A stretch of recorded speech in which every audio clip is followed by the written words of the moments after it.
And we are live. Ladies and gentlemen, welcome to another Podrace After Party. I am General Katarn. And I am Flipped Out. And welcome the rookie critic, uh, Black Angus. And I am the black guy.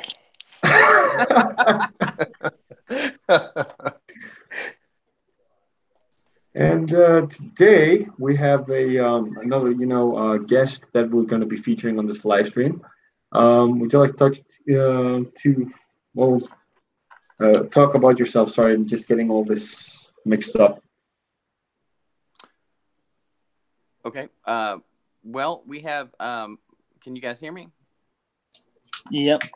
All right. We have rookie critic here. We have Black Angus, obviously Flipp and Katarn, and Mike Rogers from Bleeding Fool.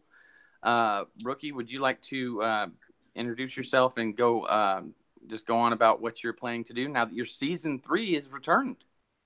Well, no, it's season 2.5 actually right now. Season 3 will begin in March, where I'll actually put out the real content of my channel, the movies and film stuff and whatnot. But for now, in season 2.5 of my channel, I call it, I'll be posting tutorials and just other types of videos that I don't normally post on my channel. So it's like a little, I call it a filler month in a way, and it's also a chance to explore a few different types of videos that I don't normally do. And so far, I've got my how to live stream with Google Hangouts videos up. So people that want to know how to Google Hangout, it's like a total of 30 minutes, but I split it up into like two 10-minute parts, and one's like 15 minutes, and really shows it all the step-by-step what happens when you do a Google Hangouts live stream.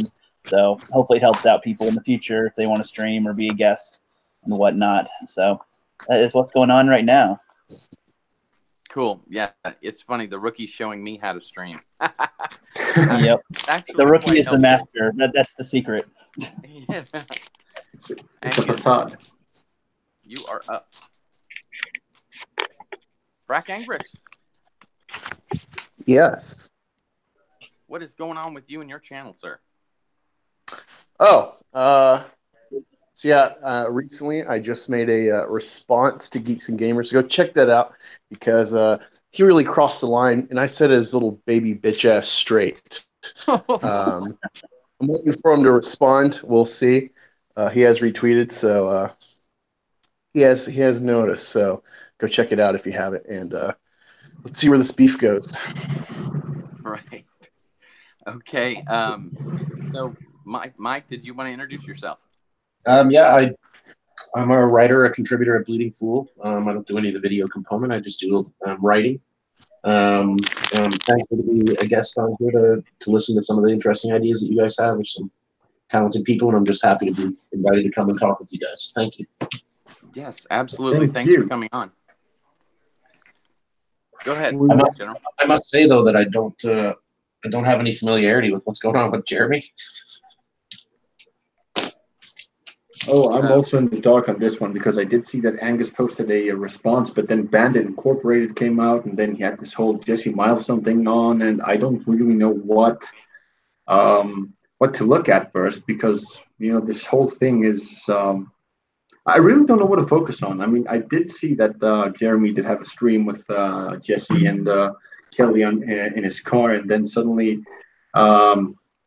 He said something about being called out on his own channel or something like that. I don't know. Now I don't know if it was a like a joke of some sort because I thought that they're both in Geeks and Gamers team, Sure. and then we had Angus going on about the response. I also saw Bandit Incorporated respond to one of Jeremy's topics, and I was like, okay, what the hell is going on? I mean. I know a lot. I know more about the Bandit Incorporated thing. If you want me to explain any of that, please do. Please do. Okay, so Bandit Incorporated is another YouTuber, and he's pretty much part of the fandom menace in a way, but he's not as outspoken about it. But he does have some great Star Wars content and other film-related videos on his channel. And on World Class Bullshitters, during one of the last watch party. Was with Sketch Therapy and Proper Jeremy.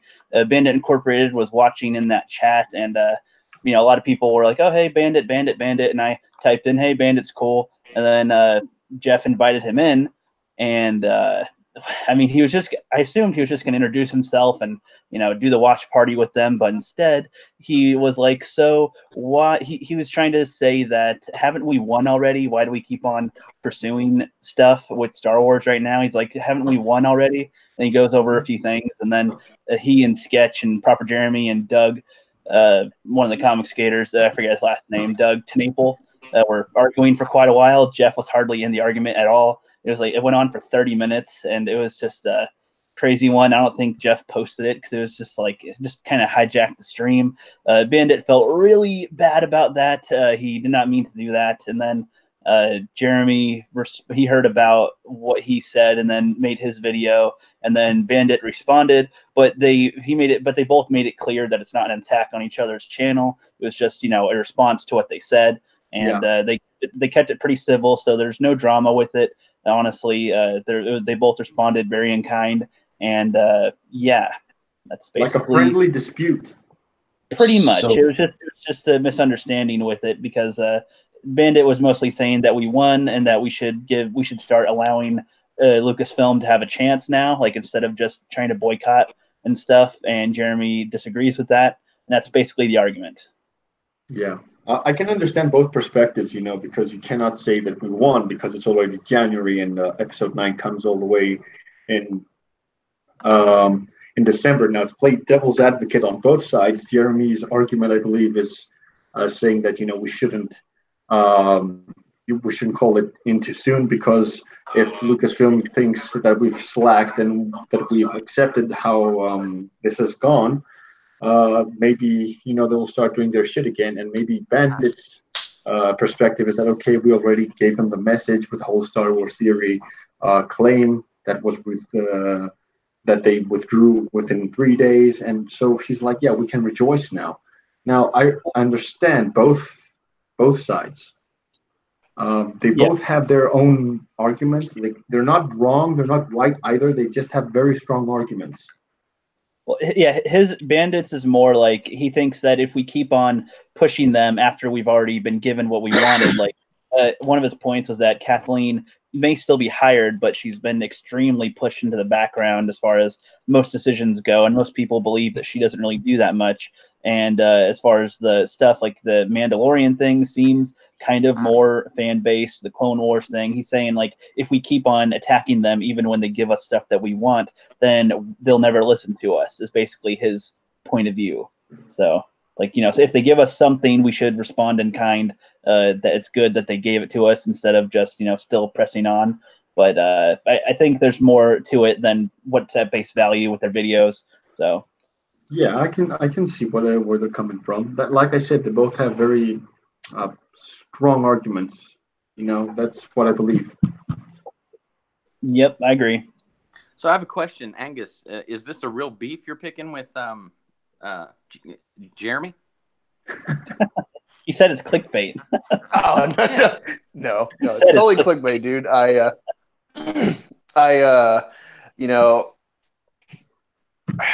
So I already had the video, the whole contents were already in mind after the seed was in my head when I saw your Star Wars Celebration poster episode Flip, and I'm like, I feel like this can tie into other points I've been kind of noticing, and it's like, I think I got an angle here. And then Jeremy's like, oh, this is a cool poster, but fuck Lucasfilm, what the hell are they doing? Why are they doing this shit now? And it's like, I think this is an olive branch, very subtly. It's an olive branch. So really it is a response, sort of, but the whole seed was there, and it's just I got the idea for clickbait, and, I used the thumbnail of a matador and a bullfighter, because, I'm Black Angus, and I love playing to the effect and the steak aspect of my name. I thought it'd be, kind of in line with Star Wars only. That beef that became a fake beef for Ivan Ortega and him, and he seems on board. He retweeted me at least, so he's trying to help me get views for it. And I don't know. I think he's aware of us, the Fandom Collective, clearly. He was on the Founding Fathers. He knows where he came from just a year ago, and he's on board, even though he's huge now. He knows what it's like for us little guys, and if we have good content, I think we all do, we just need the views, and hopefully he's able to help us and doesn't feel burdened by us, the fans of him. Well, exactly. That's one of the things that Jeremy was talking about before he retweeted one of my tweets to him before we started. He was basically talking. Sorry about that. What was I saying? Yeah. So he basically said that he wants to help these smaller channels grow because they're the guys that are speaking the truth. He's not interested in playing with the big leagues. And for me, that is very noble of him because he has every reason to bask in his fame and say, "Okay, I made it. Now I'm going to reach for the top." But instead, he's exactly in the middle. He's doing very well. For me, he's a big channel. He's in the big leagues as well, but he doesn't forget where he came from. And that's what I really appreciate with guys like Jeremy. And that's what I wish that all of us, if we succeed one day, become. I wholeheartedly agree. Go ahead, Rookie. No, that was it. I'll just green as well. Right. I think I've talked to a few of you this week about Jeremy, and he's actually replied to each of us. And I do remember, and I do apologize, Katarn, for bringing this up because it is a separate stream. But you were on, I believe, a different one. But anyway, Founding Fathers, Jeremy did pop in, and he said that he might hang out with us soon. So we are really crossing our fingers on that. And it's good to see that we're all trying to connect with him because our message is a united message. And I see that we're all trying to do the same. Yes, it would be nice to get to a point where we could make money with all of this because we love it and we have such a passion for it. And, he is a really great sounding board. And I think that he is definitely, I agree with you. He's definitely paying attention. He's definitely said that he wants to focus on some smaller channels. So I was just curious that Angus was actually picking a beef or not. So I'm glad that it's sort of a, impromptu little banter. So I have a question I have a little question for, if you're there, Mike, you still there? I see you're unmuted. Yeah, I'm here. Cool. So I just keep it up. I don't mean to switch. Gotcha. I don't mean to switch up subjects here. I mean, I do, but I just wanted to ask you a little bit. We've all been just absolutely dying to talk to you about Comicsgate. Okay. So I did a little research, and I found it all started with a milkshake picture. Is that right? I don't think that it necessarily. I think that's the convenient scapegoat, but I mean, you're getting far enough back into the mists of history of it that's certainly where everything kind of got fluffy, I guess you could say. And I thought it was Frank Cho. Well, that issue with Frank Cho, I mean, I have an article that I talk specifically about that and dealing with the Batman situation with the Batwang from last year. Frank Cho gets let go from the book for 60 or 70 strokes of the pencil. But yet, 3, 4, 5 months later, we've got this crap on the shelf. And I don't know. It's mixed messages, bad professionalism. That's really how it starts. I mean, once people start personality conflict in public, it gets really nasty really quick. I mean, you guys look at Twitter. I mean, it's a sewer, right? Yeah. So things end very rapidly after that. But the thing is that what needs to be remembered, and you guys were just touching on it, actually, different line of work, but talking about professionalism and teamwork and support and all that sort of thing. I mean, comics for its own self is really a niche market. And so it really is a tiny family. And I definitely picked the side here in this issue. Believe me, I believe that, the professionals are not being professional and some of them don't even know what they're doing. So they shouldn't really be there. But, all of that aside, it should be about putting books in people's hands. And if you're driving people away, that's where Comicsgate comes from. It comes from driving people who should be buying your books away. Same thing that the Fandom Menace is about, as a matter of fact. Yeah, no, absolutely. So you could argue that. So you could argue that Comicsgate is the equivalent of the Fandom Menace in the comic book community. Absolutely. It's a consumer revolt, basically. Yeah. Well, I guess I guess it makes sense because, there are like movements like this in every single community. It could be comic books, film, movies, books, everything. So that goes to show you that some people are tired of what people in higher positions are doing. They're tired of their shit. They're tired of their uh, stupid ideals that they have. And I call it stupid because, a long time ago, people had ideals, but they could, disagree in a respectful manner. Absolutely. Now, all of that has gone down the drain. I mean, like, you could lose your job for having just a different opinion with your employer, and I think that's unfair. I mean, I don't consider myself a Christian person anymore, but I remember a time when it was only God that could judge us for our thoughts, eh? Yeah. So, in any case, Well, it's just problematic whenever you have, like, you got to think about it this way, fellas. Our hobbies, I mean, there's a lot of overlap, obviously, but our hobbies are escapism, right? Yeah. And when you have ideological intrusion into that kind of space, who thinks that there's not going to be a backlash? I mean, come on. Yeah, I mean, you got to escape from all of those ideals. As a matter of fact, it's like a utopia. Absolutely. So when you put ideals into that, when you try to dictate which side it's going to go, I think that's why it's getting the backlash that it's getting today.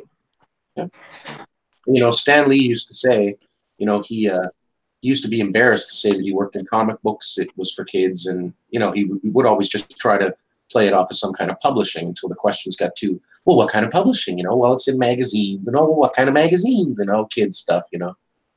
But after a while, a few years later, when he was asked about the same thing, he said that he was, looking back over his career, he was actually quite glad that he had chosen this kind of entertainment because people need a place to escape to. Because if not, they might. What was it Stan said? They might fly off the deep end or something. I think he said. So he was happy to have contributed to a space where people could have that. And so I guess so are we. Exactly. Well, we're the legacy for that, are we not? Yeah. Regarding Ethan Van Sciver now, I had this question that I wanted to ask. I'm sorry if I'm monopolizing the conversation over everyone, but I'm the one with the most questions, actually, me and Flipp. Because I'm completely uneducated on the whole thing, and I'm glad that you're here because I can actually have a perspective on this, and it really interests me to have this conversation. So Ethan Van Sciver, the reason why I'm talking about this is because it all happened a long time ago. Not so long ago, actually, but a few weeks earlier, before the new year, I was having this debate on Star Wars: The Last Jedi and comparing Anakin to Rey, and I said that I disagreed with how they treated Rey over Anakin. Now, that is the scapegoat, as you would say, and suddenly I get this big blue Twitter tick mark on my feed, and he was basically lecturing me on how Rey is. She's a chosen one, and Anakin and Luke, for example, are Gary Stews and stuff like that. And he quoted Yoda on me. I've made a whole video on this. I say this on every single stream. I can't stress it enough. So this guy is called Adam Lance Garcia. He's a writer, and he is a huge Disney shill. I believe that he's a huge Disney shill because he basically tried to twist my words around. He's done that with other people. And the moment I mentioned Ethan Van Sciver's name, it was like saying Hail Mary in the presence of Satan. He just vanished. He blocked me and he vanished. And the question here is, what does Ethan Van Sciver have on Brian Young, on Adam Lance Garcia, on all of these other guys that are basically in the same team? I know some of this stuff too, but take it away, bro. Well, I can speak about certain things. I mean, for most of that, you'll have to ask Ethan, and I'm sure he'd be glad to tell you all about it. Yeah, sure. But I'll try to get in touch with Ethan. I mean, I think I almost made some progress, but the whole conversation fell through. He's a very busy person, so I don't expect him, to respond, in time and stuff. And it doesn't upset me in the way that oh my God, he aired me because he's a very busy person. So. I wanted your perspective on, where is this person coming from? What do you see? Ethan, you mean, or the other person? Ethan. The other guys, they completely showed me their true colors in just a few tweets. Ethan, he's more intriguing as a person, Well, the thing is, I think that Ethan speaks from a platform where he has not necessarily maybe movie insider knowledge, but he's been involved in it heavily in a media industry for a very long time. Yeah. And so he understands a greater magnitude, even though and I mean, believe me, he's not going to talk about it, okay? But I mean, he does understand his perception is quite different than ours is.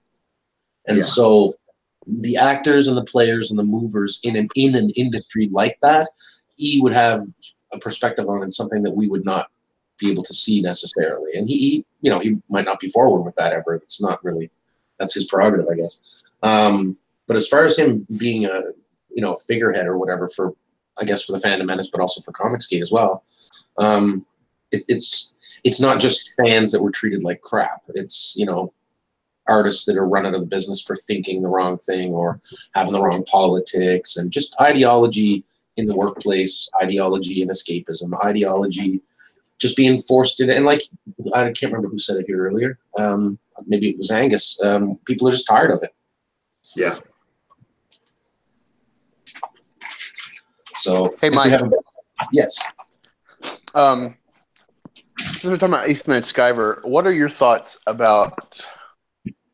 I guess it'll be like a two-prong kind of prompt for you. So what do you think of him being someone capitalizing on nerd rage? And what do you think of the Young Bluth? I don't know if you saw this with the Young Bluth interview or debate or whatever, where he presented the argument that him and Richard C. Meyer, that they need controversy to sell Comicsgate, that Comicsgate does not work without making some shit on Twitter or YouTube to like have a beef with someone to like keep it going, stoking the fires. Like it doesn't stand on its own. Like, yeah, if you can answer both of those. Sorry, I gave you two prongs, but what was the first part again? Do you see Ethan like in a disingenuous way, just capitalizing on nerd rage? No, and I'm not gonna pick any. There's a few people in any movement. I had an article that I published, I think last week or the week before. It talks about coalitions, and in it, I'm talking about historically, like the Congress of Vienna after Napoleon, for example. I mean, these are all countries as a coalition that all have very different interests, very different cultures, very different objectives, and so on and so forth. And you could look at that as personalities in the communities that we have, with people trying to establish channels or have a larger voice. A lot of these things that I see are really personality conflicts that can be handled on a private Google Hangouts instead of on a YouTube channel or on Twitter or in other places, because this really is a juggernaut. Like when you're talking about Disney or you're talking about Marvel or you're talking about DC or any of these other companies that are showing a disrespect in some way to the fan base, or so they seem to feel. All these different groups in the coalition of people that are supportive of this movement, if you want to call it that, they all have different interests. And the moment that those things start to get in the way, the main objective is lost. And Disney is a Goliath. Like, does anyone, like you guys were talking about this earlier. I mean, in 75 years of being a media giant, do you think that 13 months of the Fandom Menace is anything but a flea on the back of an elephant? Like, let's be realistic here, fellas. I mean, whoever was talking to the argument between Jeremy and whoever about is it time for us to take it easy or let up or anything else? What are you talking about? That's ridiculous. Like these companies are just waiting for us to take a breath and get tired so that they can just hammer away at the next thing. This whole Vader film that went on, the business that went on the last 2 weeks with this controversy that should not have happened, to be honest with you. It's, you have to ask yourself, is it controversy being created by the people that are reacting to controversy? Like, is that genuine? Is that, or is that a disingenuous thing to say? That the people that are outraged at outrageous things and outrageous behaviors, that somehow they are the source of some kind of a drama or a necessity to create drama. I mean, if you want an example of the craziness that we're talking about, Peter Simeti is an independent publisher in the comic world. He's been quite successful, and he represents quite a different business approach than any of the other publishers at the moment, and that's why maybe he's being so successful. But my challenge is, if you guys want to know how toxic the outside is, what we're all outraged against, put Peter Simeti on your follows on your Twitter. Don't like anything. Don't tweet anything. Don't just sit and watch his feed Watch how he interacts with his fans, and watch the vitriol that comes at him for absolutely. And if after 5 days you can find a reason to vilify the man, I don't know. There's no hope. There's just no hope. It's ridiculous. It's an onslaught. And so when people say maybe we should chill out, I think that the children and the babies should stop acting like children and babies. to add to that real quick, where you're talking about us being a flea on the back of an elephant, on the back of a giant or whatever, I would disagree to some degree. I think what Star Wars Theory did with one of their IP characters and doing it unmonetized and the reception he got, 8 million views, like over 500,000 likes and shit. I think that could be a Comicsgate event for Star Wars as far as like producing content, where it's like, man, he had to like cuck himself to the rules of Lucasfilm and Disney to make this. Just think what he could do with his own universe.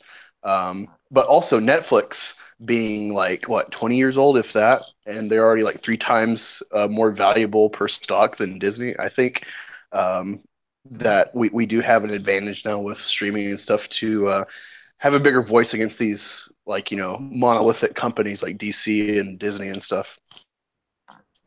Right. Mike, I have to address this certain question because I want to see what, in a way, both sides have to say on, the whole Comicsgate situation and Ethan Van Sciver and whoever is on that side now.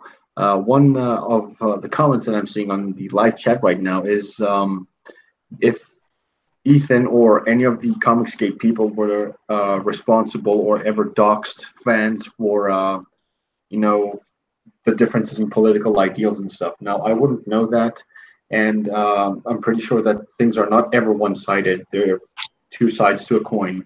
So you mentioned previously that that they weren't professional towards the fans and the people that were working for them. Now, basically what I'm seeing right now is, has it ever happened the other way around? Have they ever been unprofessional or? Absolutely, people behave horribly every day. And here's the thing: you got to kind of look at it like a kind of warfare, because it is a social war. It's a culture war. It's really what's happening. And here, it's exactly the same in regular warfare. When you're fighting against an enemy that begins to use unconventional means, you're forced to adopt them. And I'm not trying to condone anything. I'm just trying to point out the obvious, that of course people are going to act stupid. You know what I mean? Like, that's what happens. He pulls out a stick, you pull out a bigger stick. He pulls out a stick and a rock, you pick out a stick and 2 rocks. Like, it's going to go tit for tat like that because it's people. And like I said earlier, some of these people need to fucking grow up, and that goes for everybody. Hey, Mike, I want to go over this just for a second. Rookie, you can go ahead, man. My bad. No, I didn't say anything. I just said I agree. Yeah. Oh, okay. Go ahead. So you said, or the question is about the other side. Well, Richard Myers, from what I understand, and I'm going to be honest, I watched this liberal, very, very liberal guy on YouTube break down Comicsgate for me. And I'm not even going to give you his address because I wanted to punch my TV listening to this guy. But he said, I think he got basically the facts right. He just fit in a snide comment here and there. But Richard Myers, from what I understand, Mark Waid had posted the threat at the Baltimore Comic Con at Richard Myers, something like that. Richard Myers had a Jawbreakers Indiegogo, his first crowdfunded project, at $375,000. That was called Jawbreakers, a comic. He had Antarctic Press print it, and apparently Antarctic Press had done some Trump-loving propaganda comics or something like that, and the retailers started to refuse to sell it in their stores. Mark Waid then tweeted, just started tweeting troublesome tweets saying that he'd call Antarctic Press and tell them who and what they're getting into business with regarding Richard Myers, I guess. It's called Torches and Berries. Right. Well, I mean, like in regards to, people having unconventional ways of waging a war. You know, he said on the face of him, he said, "Well, I'm not really mad at Richard. There's no animosity. I'm not trying to hunt him down like it looks like in the tweets." But on the other side of the coin, he really was. And then he ultimately calls Antarctic Press, allegedly, and tells them this, that, and the other. And then the next day or so, maybe it was a week, I don't recall, but Antarctic Press puts out a message saying that they will not carry his comic. I don't entirely understand that, but did Mark Waid bully Antarctic Press? What do you think?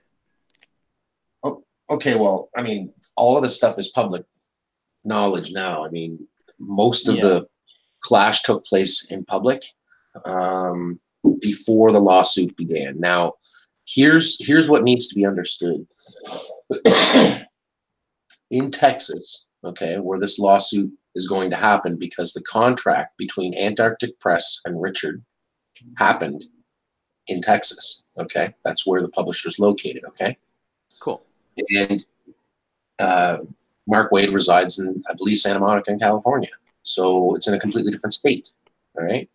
But the crime itself, of the alleged crime of tortious interference, allegedly happened in Texas. So that's, you know, you guys know the law in the States. It happens in the jurisdiction where the crime takes place. Yes, sir. Now, the problem for Mark Waid, okay, let's say, for the sake of an argument, that Richard Myers is some neo-Nazi fascist, you know, boogeyman, right, for just a moment here, and that all the rumors that everybody talks about poor Richard are true, right? In some other states, if you called up the publisher and said, "This guy's a bad man, you know, you shouldn't be working with him because, you know, we won't like you," you know, it wouldn't matter, because if those things were true, you wouldn't be, you know, you'd be giving them a heads up. But here's the cool thing about Texas. Texas doesn't give a shit. Texas says it's not your business what's involved between a party and a party involved in a contract. If you are outside of that contract, your business is to stay out of it. And he crossed state lines to do that. And that's a big problem for Mark Waid.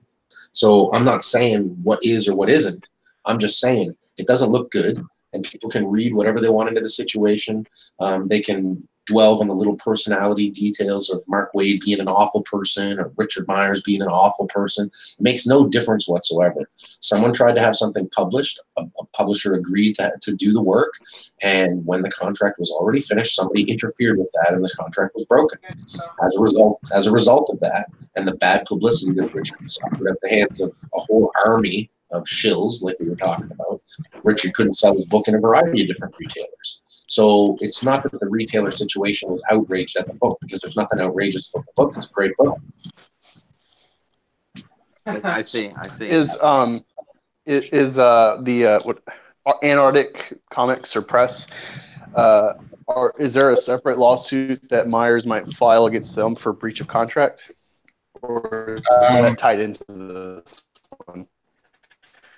No, it's incumbent, in the way it's been approached, it's incumbent on Mark Waid to basically, for lack of a better explanation, to pay the damages between the breach between Richard and Antarctic, because it's neither Antarctic nor Richard's fault. That's where the tortious interference portion of it comes in. It's an outside influence, and it's an outside force that wasn't part of the original negotiation or terms, you see.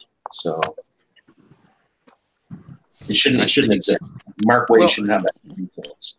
I'm just curious here, and I'm trying not to. I know we're all kind of bombarding you. I do apologize for that. No, it's okay. So, Rick, have anybody on that's, you know, a Comics Gate, you know, expert, so to speak? But what do you think is the ultimate goal of Comics Gate in general? Well, that's back to the Jason Jungbluth stuff. And as far as that question not being answered before, you can check out my article that I wrote before Christmas last year on that long 2.5 hour, 3 a.m. stream. It was glorious. I thought Nick comics that aren't politically driven or something was the main thing. To have anybody, independent creators, make their own stuff and sell it, you know, on social media platforms and make their own money so they can be their own bosses and, you know, give fans what they want, basically, like give them comics that they enjoy that are politically charged.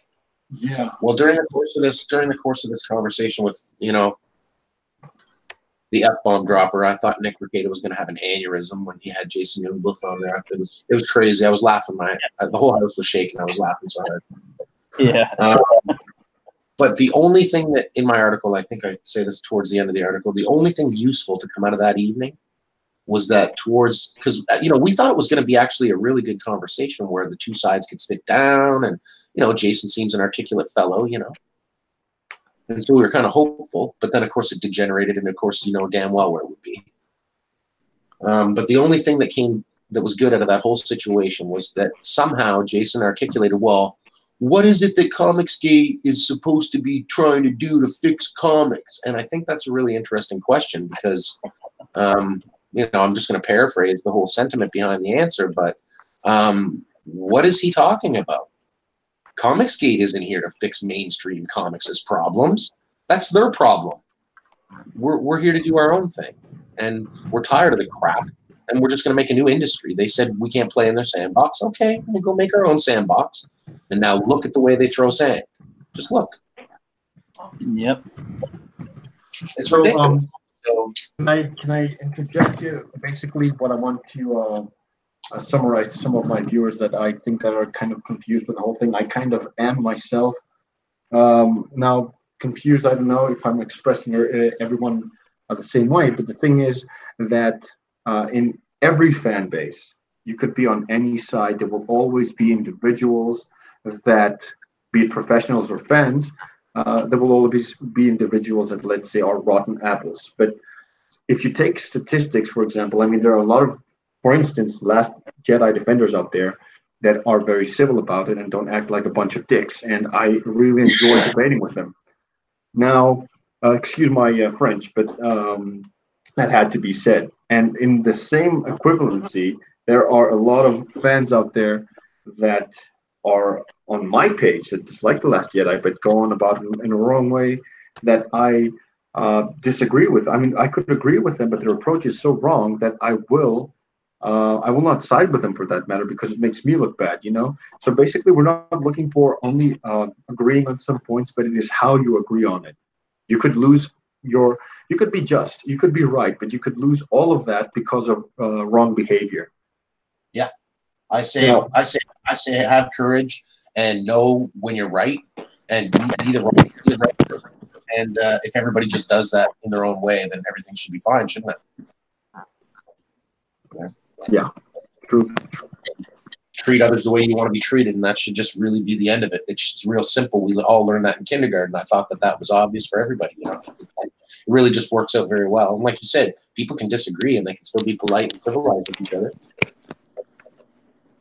Yeah, I personally think that they should keep politics out of anything that's, visually just entertainment. I disagree with art. Art is a great form for politics.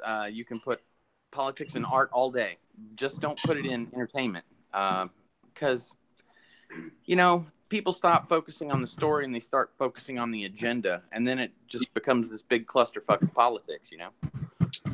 Well, here's the thing about propaganda, guys. If propaganda only works because it tricks the people that it's intended to be the targets of. You see, like it's got little lies in it that are the disgusting parts, but then there's little truths in there that are like the little hooks. And propaganda only works on people when they don't know what's happening.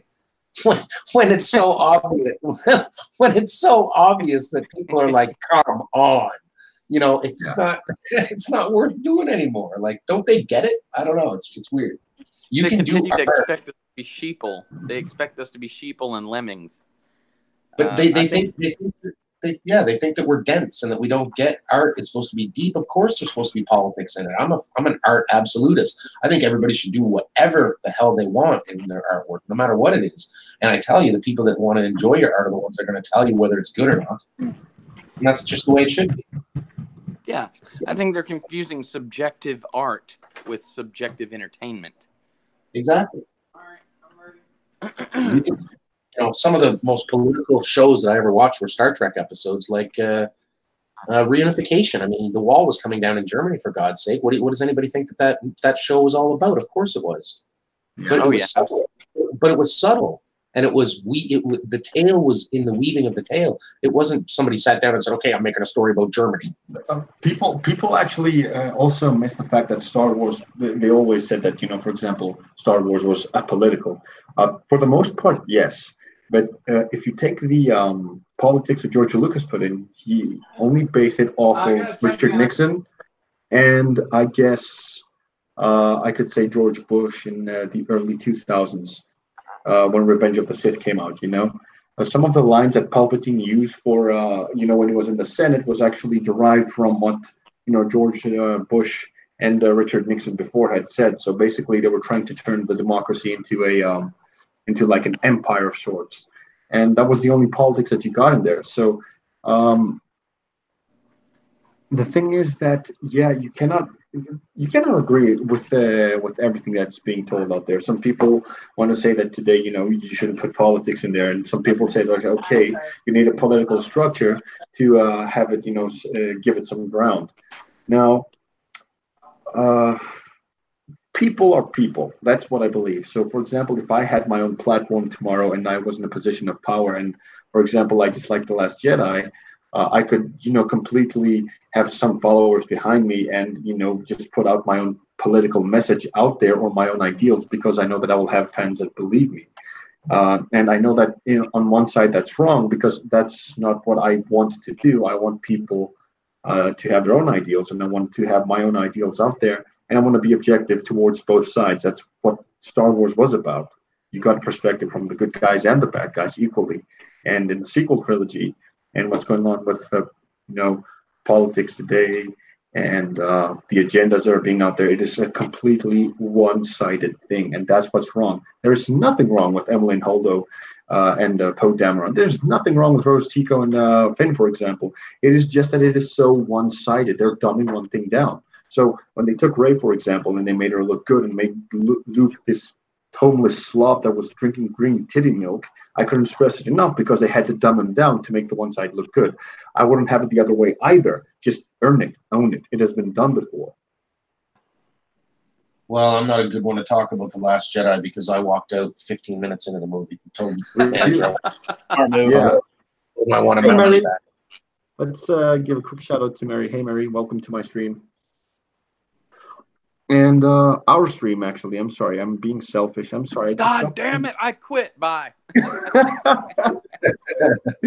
No. Hey, since we're moving toward the Star Wars subject, I actually, hold on a second. I'm trying to pull this up where I was. Yes, I love this article that you wrote about Pablo Hidalgo. I believe it was in August 23rd, 2018. Super fans at Lucasfilm have only helped destroy it. Oh my God. I want to read this so badly, the whole thing right now, but I'm not going to. Oh my God, you can't do that to me. Man, it is such Send them the link, let them read it. I mean, pull yes. We can certainly talk about it, of course. But. Absolutely. Guys, go to bleedingfool.com, search Mike Rogers on the site, and look for an article that is titled "Super Fans at Lucasfilm Have Only Helped Destroy It." This is a Pablo Hidalgo article. You will definitely enjoy it. I think you got to enunciate too the F on the fool, because people don't think it's cool or whichever.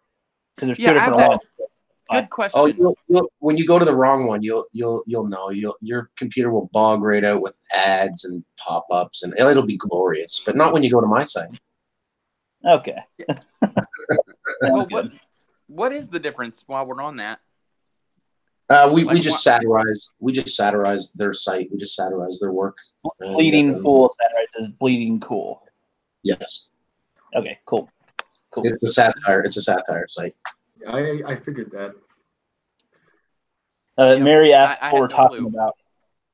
Or is it? So anyway, Mary, we're talking about. Sorry for the fill-in. We are talking about the whole Comicsgate situation. So you were going on about Flipp. Sorry. Oh, he was talking about something in the article that he wanted to read or something. Yeah. Right. Please. Right. Let me find this again. Again, this is about Pablo Hidalgo, and you guys have to check this out. I think I scrolled by it. I had it earlier, but then I started screwing around with stuff. Sure, Pablo, let's blame. This is a quote, by the way. Sure, Pablo, let's blame the iceberg because as a self-styled Titanic, you had the audacity or the lack of integrity or overconfidence to intentionally smash right into it. The result? Naked mediocrity, sloppiness, resentment, and a stubborn, willful ignorance exacerbated by a lack of capacity in leadership. What the hell were you thinking then? Please elaborate. I think that when you are a fan like we are, and you bug Lucasfilm to the like, I don't know if you guys know about Pablo. I mean, he was a lucky kid. Grew up in Winnipeg in Canada. He was right around the time just before social media became a real thing, where he literally created something like that at Lucasfilm. I don't know if you guys remember. And it tied a huge fan network together. He compiled a huge amount of histories, a whole bunch of different like appendices type of anthology type of work.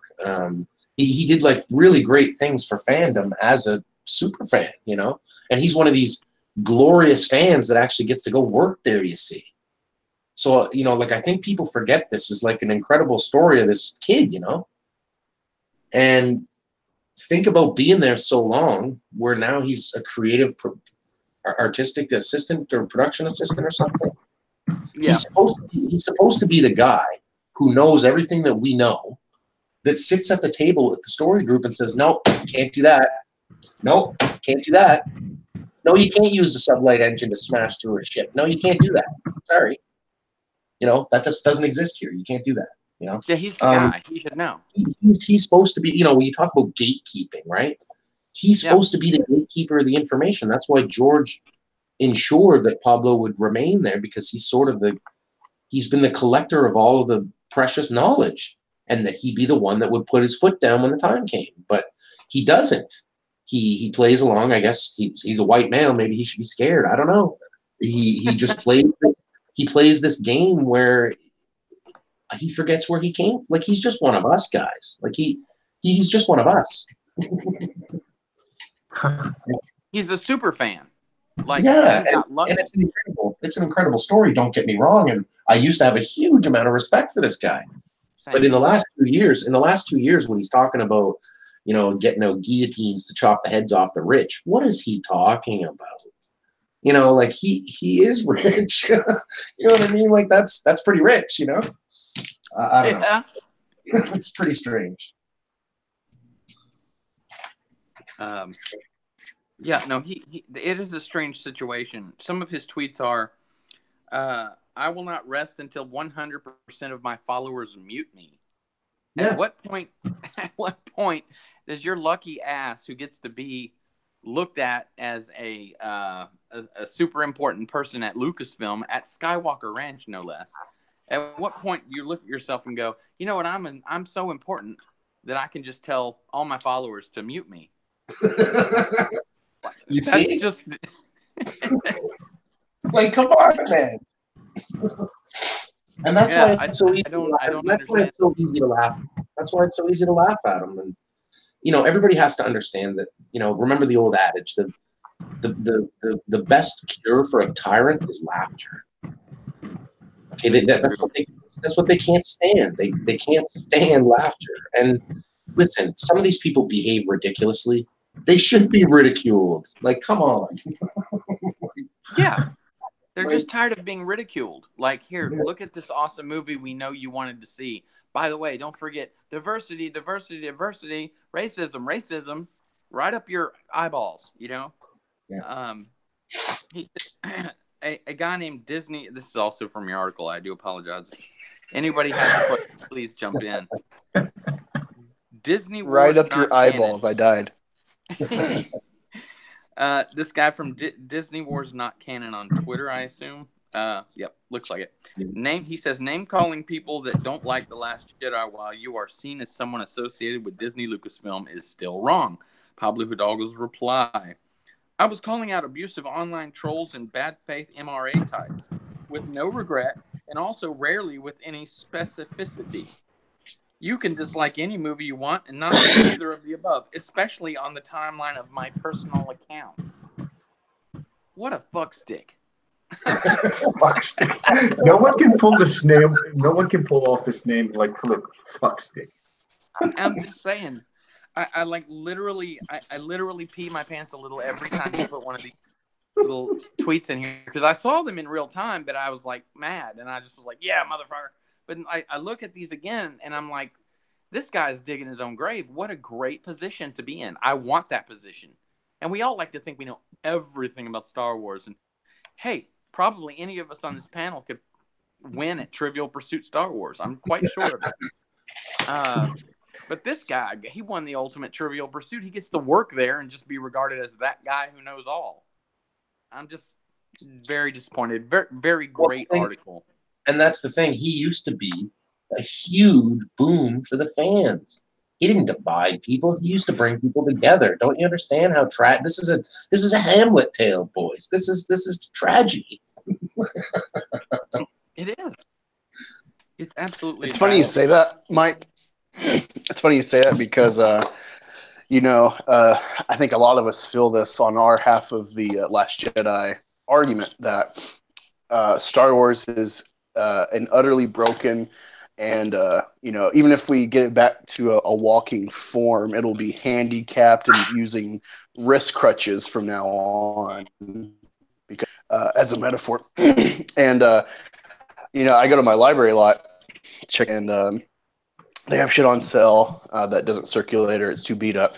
And dude, I spent $1.50. I found 3 freaking awesome Star Wars books, and one of them was like year by year, and it wasn't just Star Wars. It was shit that like inspired Lucas in the '30s and stuff, Metropolis, etc., Buck Rogers, and all these little info stuff, and it was amazing. And I'm just looking at like all these toys, and I was like, man, I had a catalog. I circled that shit. I wanted this. I wanted that. There was so much hope and excitement for the dumbest things that had Star Wars on them.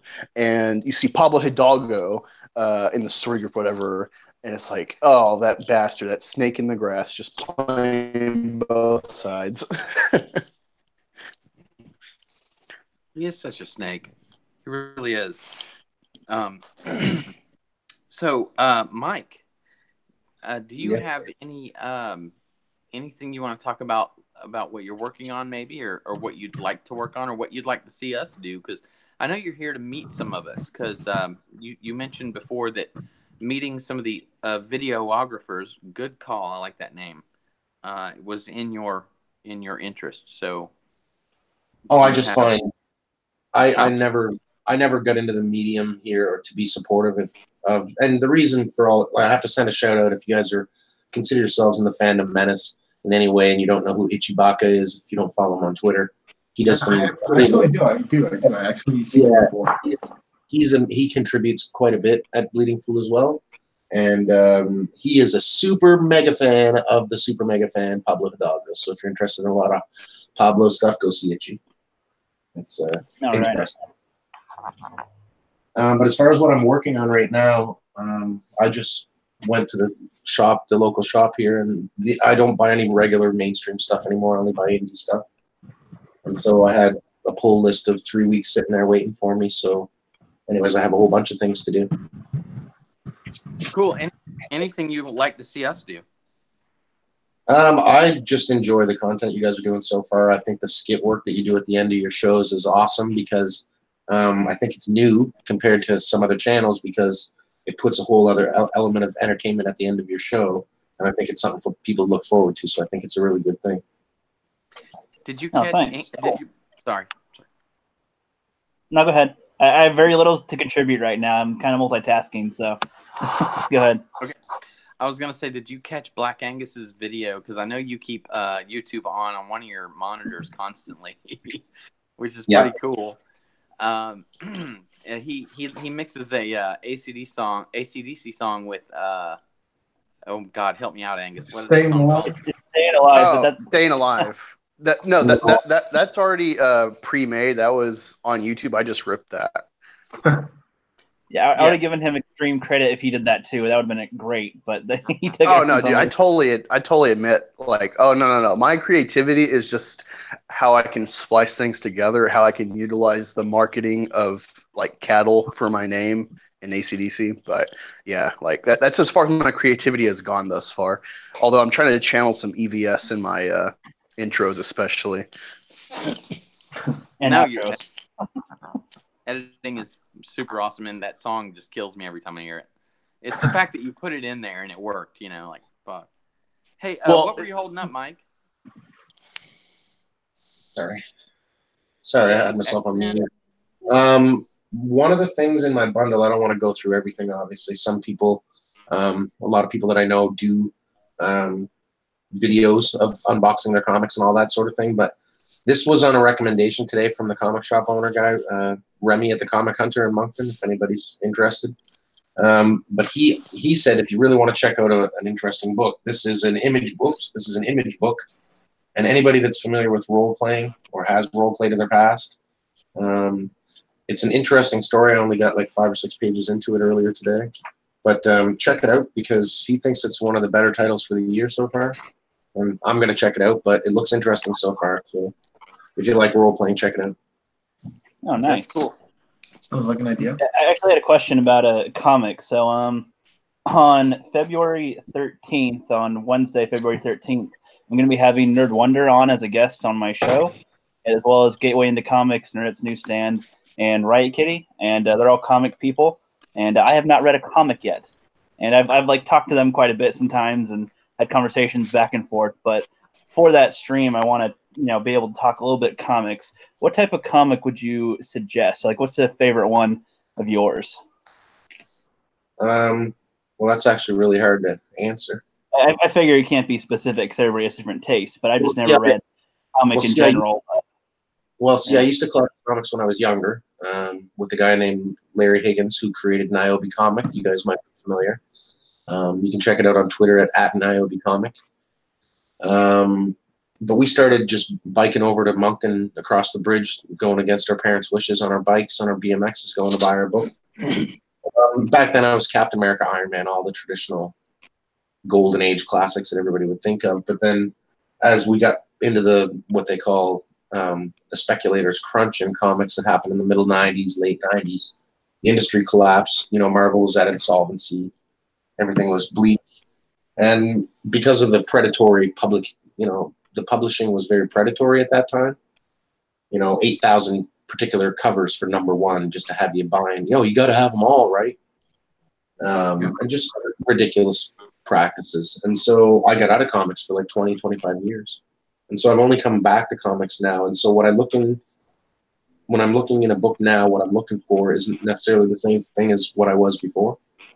And I'm approaching it now more like from the writing standpoint and the way they present things with their pictures, I suppose. And there's a way to do that is appealing when you're turning pages, and there's a way not to. So I just try to look at it that way. But if you just want to, I will tell you this: you better read a comic book before you talk to Nerdette. Well, I had her on the show before, and she was like, okay, so I'm a movie guy, she's a comic girl, so it was a funny conversation with all that. But since it's a whole panel of comic people, I want to have something on the table to discuss, and I've asked them for suggestions too, and they don't even know where to start, and I'm like, okay, I'll just ask other people. Well, I would just say, my old reliable, and I'm a shill for Peter Samedi at Alternate Comics, so I would say, do you have a comic shop in your town, man? I've never seen a comic book shop in real life. Oh, really? Mm-hmm. Well, maybe there is in your town. Until I discovered EVS. Well, maybe there is a shop in your town, you just don't know. I would doubt it. I've never seen people around here talk about comics or anything really. Like I said, I only discovered that they still even make comics, like they still print them at all. I'm watching EVS. Well, that's sad because then you're just going to have to do a digital one, aren't you? Yeah, probably. But if you go to Comixology, I think it is, or actually no, the Etsy store there's some free issues from Alternate that you can read. It's from their. If you just go to Alternate Comics on Google, and it'll take you right to the site, and then just go to the store, and it'll show you how to have free issues and that. You can check out a bunch of those. They're not necessarily the titles that I would recommend, but they're certainly free, and they're from a place that I would like to send you to anyway for comics.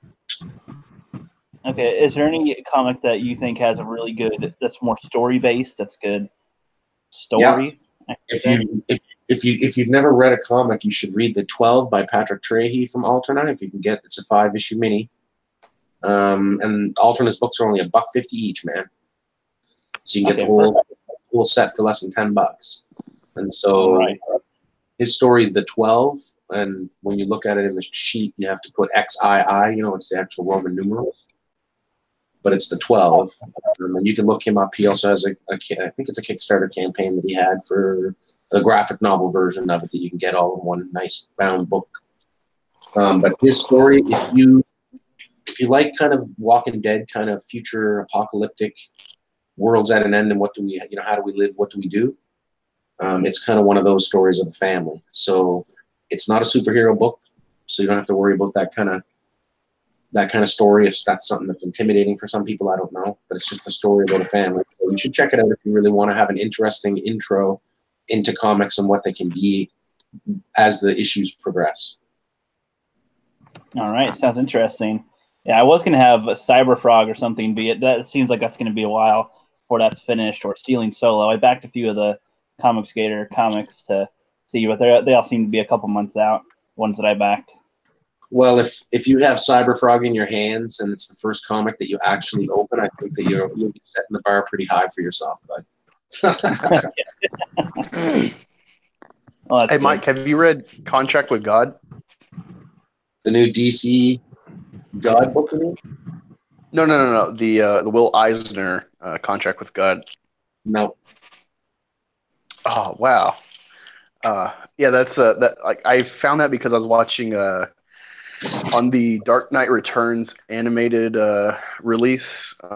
There's like the features with Frank Miller talking about like Batman and stuff, and he was talking about how that book kind of changed the game for graphic novels in the 70s. And I read about it too. It was like a collection that bookstore owners didn't know where to put it. They didn't know if they put it in theology, to put it in like I guess atheist rhetoric section, to put it in like Judaism, to put it in graphic novel. Like, it was so weird because it's a collection of like stuff that's kind of based in like New York Jewish life. It's a very like grounded storytelling, but apparently it changed the game. And so I read the first two like collections in like the trilogy, and so I definitely recommend that because like the first story is just, it's simple, it's easy, and it has so much heart. And it's not a superhero story, but it's Will Eisner, who's one of the influential people of comics apparently. That and Dark Knight Returns are my recommendations to like start off, because that's like apparently the quintessential Batman to understand the movies.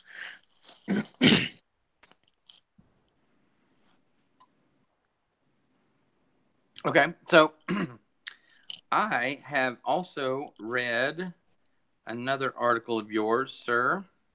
It is called The Last Sacred Memory. And you knew I was going to look at that one, Mike. All right. Yes. He says, I wrote this opt piece, I guess, op-ed? Op-ed, opinion, editorial. Then I returned from Star Wars The Last Jedi. I know it is certainly not current, but I feel it is still very much relevant. I hope you all enjoy it. Do check out The Last Sacred Memory by Mike Rogers on bleedingfool.com. But get your tissues out when you read it. What's that? Get your tissues out when you read it. Well, yeah, because actually this quote I want to give, it makes me want to cry, to be honest. George took care that any politics present in such content was purposefully vague, with broad strokes of moderate metaphor and perhaps dramatic or contemporary ironies. Gentle messages that massage your thoughts and encourage imagination and creation. What were you thinking there? I was thinking how George used to make movies for us. Yeah. And just like any kind of art, you could take whatever you wanted out of it, but it wasn't really what he put into it that was important. It was what you got out of it that mattered. Yeah, and his politics. They were literally very gentle. You got the idea that like for instance with Anakin, they were slaves, but Qui-Gon was like, I can only bring one and I really shouldn't do that. You know, it was obviously, you know, slavery is bad, but he didn't go into the depth of it. You know, he just, hey, this is the point I'm trying to make. There were many like that, and they were very vague. And you had Princess Leia, strong woman, but no one ever said, oh, you got to watch this. There's a strong woman in it. It was never like that. It just was there, and it was like you say, it was gentle messages that massage your thoughts and encourage imagination and creation. Well, look at the fandom. Go ahead. I said, well, look at the fandom. Yeah. I mean, we have that wonderful video that finally got monetized last week. You know, I mean, there's the one of the ultimate expressions of it so far, I would say, wouldn't you? Vader. Yes. Yeah. The Vader fan film is sort of what I don't know about you guys, but for me, obviously, I was pretty pissed because I put up 4 videos in 2 days, and I never do that. So Yeah. I was very upset, and my son and I, the night it came out, we just absolutely enjoyed it. I mean, I realized 30 minutes after it debuted that I was like, oh wait, and I put it on, and we were wide-eyed. And I've seen fan films; they're all really. Some are better than others. Troops was awesome, absolutely. But this one, you know, it was our fellow YouTuber. It was like I know that I wasn't even in YouTube when he started. Like I just followed him at the time, and to see him get that far and to go that hard, and he announced everything. There was a verbal agreement. Someone also told me, I cannot remember the name. I can't remember their name. I'm sorry about the source, but someone told me that they did have a contract. They did have a written contract. Again, that's alleged because I don't have a source for you, so I apologize. But you know, they had let's go with yes, they did. I would think under such a scrutinous eye they would, and considering that what Warner Chappell did, oh man, a lot of people have gone back and forth. I know the Boxing and Jedi's Tavern made a video about it. That it is a win. I know Roger the Shark, Iron Wolf, I'm not sure anymore, but yes, he was saying that it was a tactic, and I'm inclined to believe a little bit of both, to be honest with you. What do you guys think? Anybody at all? Well, I mean, I still don't really agree with it being a whole tactic or anything, because Lucasfilm is the one that specifically had the contract with the Vader fan film thing, and the company that did it didn't, and isn't even a major company in Disney at the moment, but they are associated with Disney, and it's a huge loophole type of thing with companies and what they're allowed to do and whatnot. But when Lucasfilm, was made known about it, then they stepped in and said, okay, now we can probably get him to remove the thing. But I don't even know if they could have forced him. I think that the company only did it because of the influence of Lucasfilm. So they're like, okay, probably not good to do that. Okay, and backed off. So I don't know. And I feel like it's really old news by now too. This was just like a week ago or two. I don't even know anymore. Feels like this happened a month ago. It really does feel like old news, but I feel like it's relevant still. I still feel like it's in a way a marketing ploy, because think about it. After 14 months since The Last Jedi came out, or well, 13 if we're being fair. Since that came out, they didn't budge. In fact, they went in the opposite direction. They absolutely went completely in the opposite direction and called us names and insulted us. Obviously, numerous article writers have addressed that, and obviously we've seen tons of it in our face because we didn't like it. And that's one of the reasons all of us are in our business, so to speak. Well, we'd like it to be a business, but so I think it's relevant to say, was it a marketing point? Because in 3 days, you heard the news that a division, and you yourself, say, Rookie, that no, I mean, it was a division of Disney. They should have known what the right hand was doing with the left hand. I mean, you didn't say that. I said that, but it's insinuated that they should have known. And so, did they? Did they know?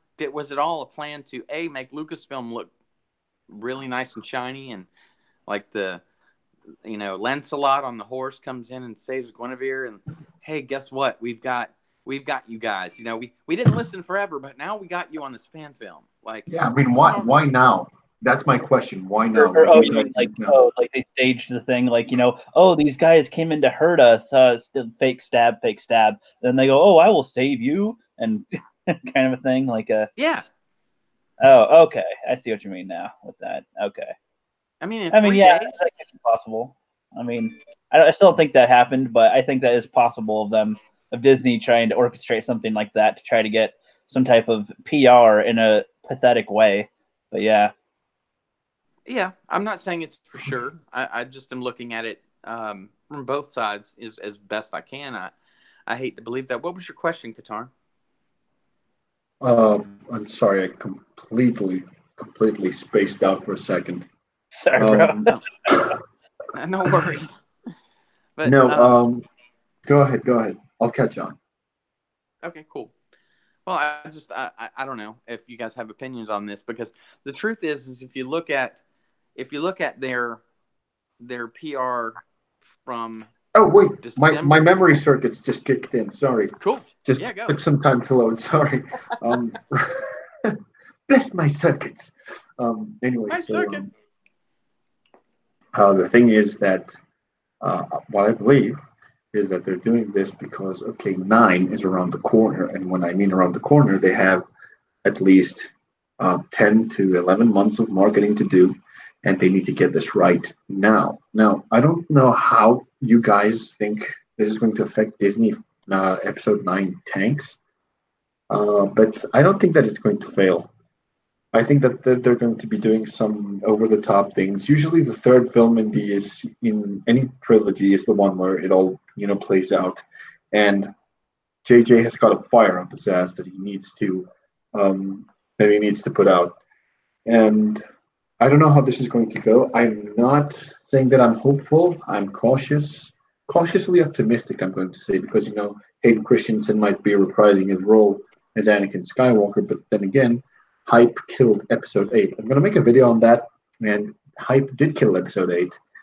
I'm actually scripting this argument for my next video series regarding Snoke, how he was built up due to all of this fan speculation and hype. Oh, Luke's going to down a Star Destroyer with his bare hands. Oh, Snoke is the most powerful being in the galaxy after Palpatine. And oh my God, Snoke was around the foundation of the Empire and when it fell, and all that jazz. Now, some theories were compelling, and some others were like shit. There was this other guy, Vincent Vendetta. I love his content, but he stretched it way too far with why Snoke may be Mace Windu.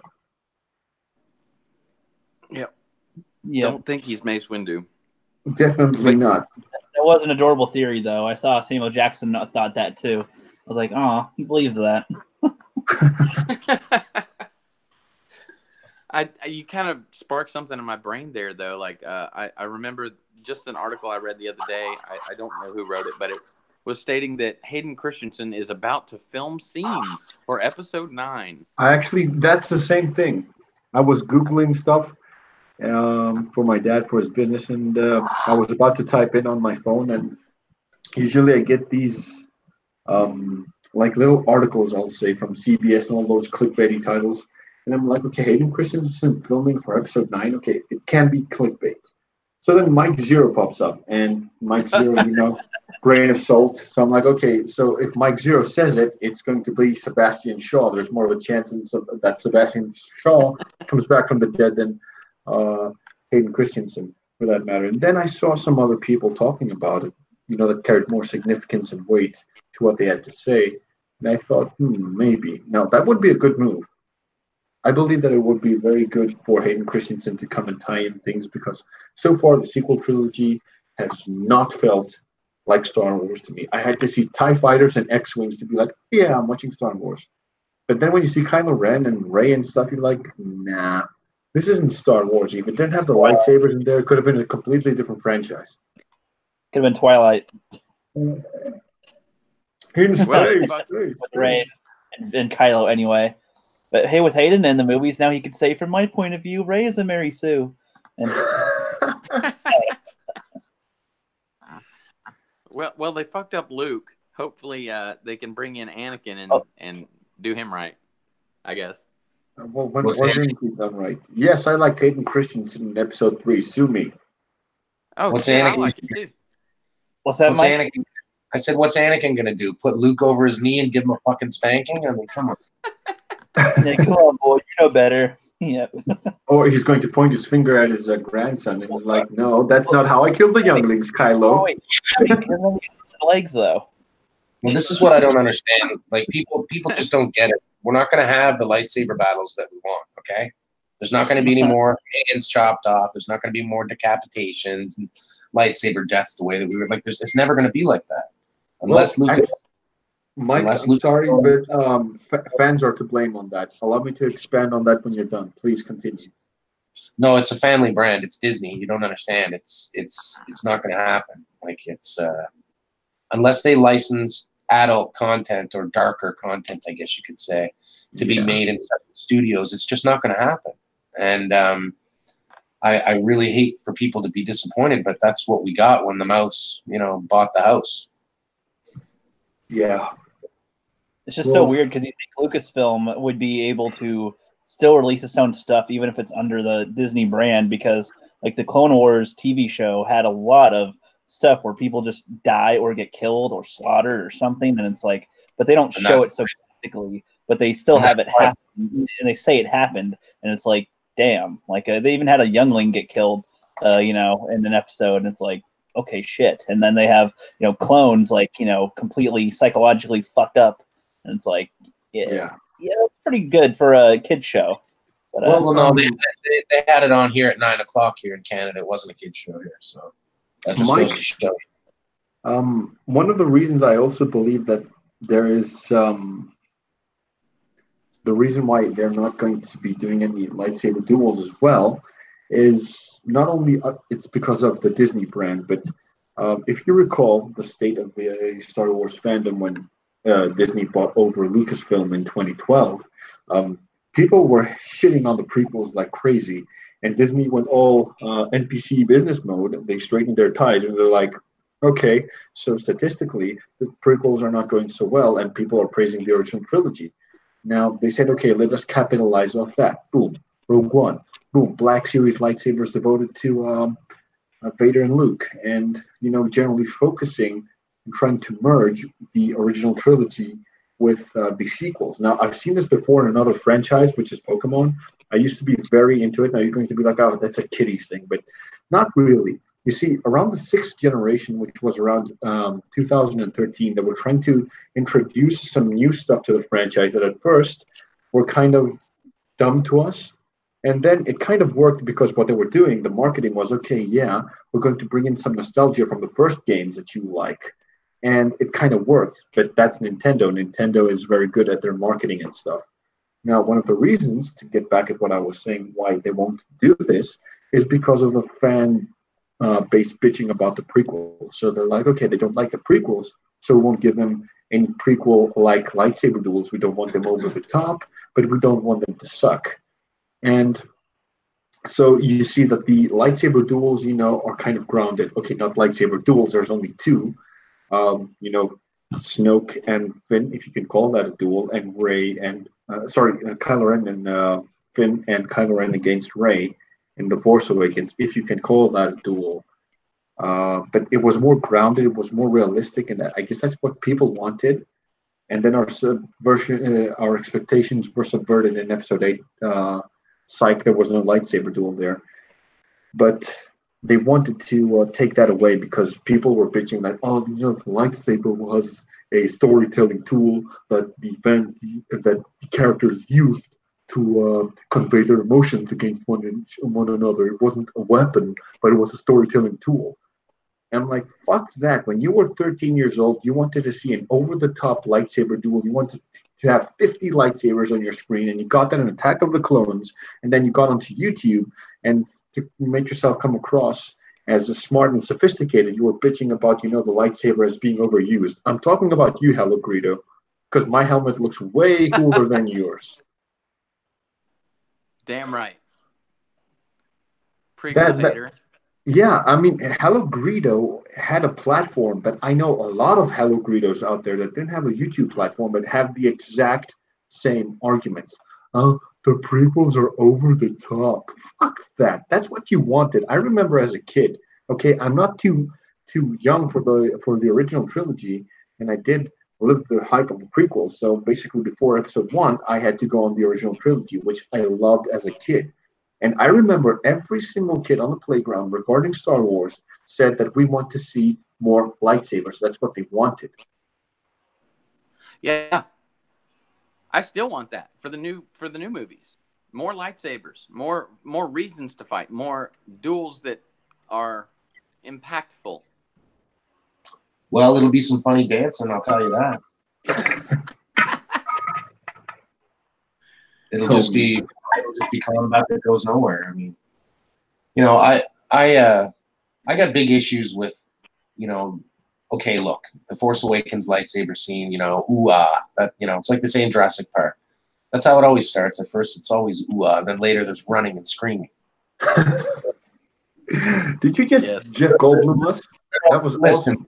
The reason why lightsaber combat is difficult, like you guys know centrifugal force, like you guys play that thing with the bicycle wheel where you spin the wheel and try to move it. You understand? Like something that the way the technology is explained to me is that it's like a magnetic coil that's holding this laser beam, and that's what makes the lightsaber. So when you start moving it, like it wants to move with you. So learning to use a lightsaber isn't necessarily about learning how to defend yourself and kill people. It's learning how not to chop your fucking limbs off when you're using it. It's true. It's so true. No, it's not. It's like there shouldn't be younglings using them. There shouldn't be Finn fucking using them. There shouldn't be, like these things are dangerous. Like they're not. Yeah.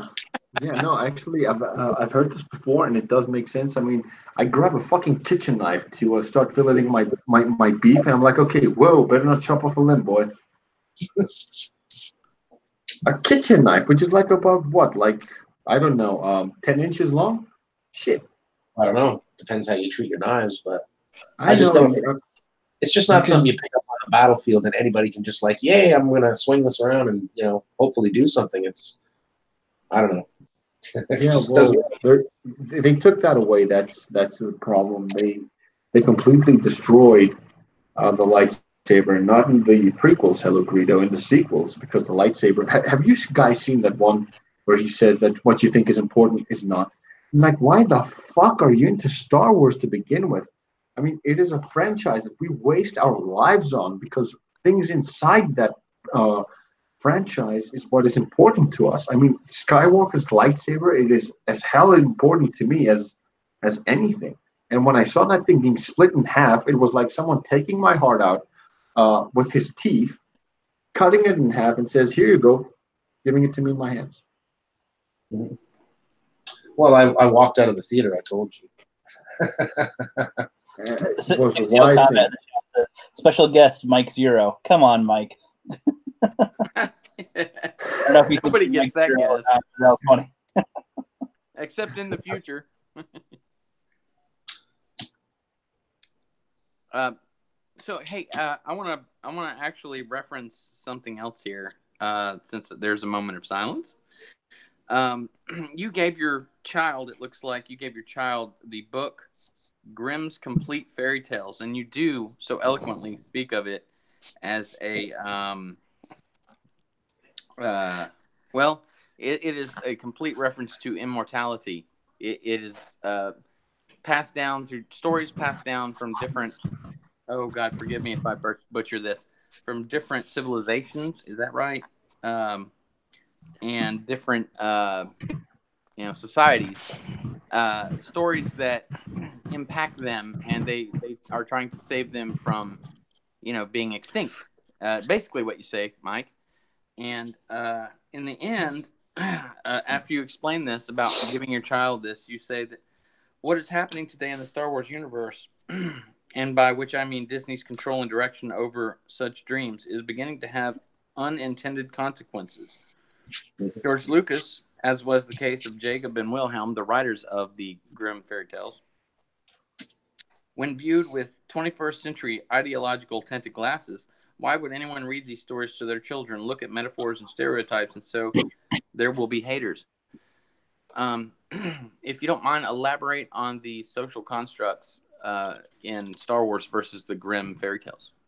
Well, just a little bit further where you're reading there, there's two types of haters in this movement, and I've tried to, narrow it down. There's ideological haters who, well, like it says in the article, they want to control what you consume, who you can identify with, how you can identify with yourself, what you can say, what you can wear, what you can do, how you vote.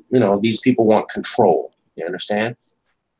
And then there's another group of people that are definitely haters, and they're the people that think more along the lines of historical respect, where, yes, we want new stories. Yes, we want new adventures. Yes, we want new characters. I mean, look at Jeremy's Ahsoka if you really if you really want to talk about those sorts of things. So it's not the fact that we don't want the franchise to reach out in new directions. Absolutely, we do. That's where the imagination goes. Yeah. But it has to be done in some kind of respectful way. Like, look, I know there's big division on the new Disney movies. The only one that I have any respect for is Rogue One. And the only reason is because I think the spirit is still intact. Yeah, it is. It is. It's so much more better. I mean, when I watched it in theaters, I began to tear up towards the end in the Space Battle of Scarif, and my girlfriend at the time was like, "Why are you tearing up?" I'm like, if you ever knew what this means to me is that I actually saw X-wings, stormtroopers, Vader, and TIE fighters, and Imperial freaking Star Destroyers in today's wonderful CG. I was like, oh my God, I was in denial. I'm like, I'm actually not watching this shit. It was awesome. And I remember reading in Forbes magazine, there was an article reviewed from a certain Forbes writer that shall remain nameless, where he said that the characters were flat and underdeveloped and all this other crap. And I was thinking to myself, well, there was a couple of times when we know these are disposable characters. We know the fucking story, right? So you don't want to get too attached to them, or the director, the writer shouldn't get too crazy there. But if we're getting a little tearied up a little bit there during the performance, well, then I think that it's just enough, but not too much. So, I think a quick shout out. Sorry, I want to make a quick shout out to Drunk 3BO for popping into my stream officially. Hey man, thanks for taking the time to check us out. And if you guys ever wanted to know if droids could drink in the Star Wars universe, Drunk 3PO is proof of that. I wonder who served his kind. Bender does it in Futurama, so why shouldn't 3PO, That's right. Yeah. Speaking of lightsabers, I'm actually just holding my my Luke Skywalker replica, and I just kind of want to show this off real quick to some of you guys to show the work that I'm doing right now. I mean, I do have my video series, but having it live, constructed and not in construction can actually work. Now, I'm not going to spark this up right now because I've got my folks sleeping in the other room right now because I'm actually visiting my parents. And if my dad hears a lightsaber, I'm going to tell you that my eyes are going to be in a deep blue LED dye, and I don't want that. So I'm going to turn on some light. Hold on.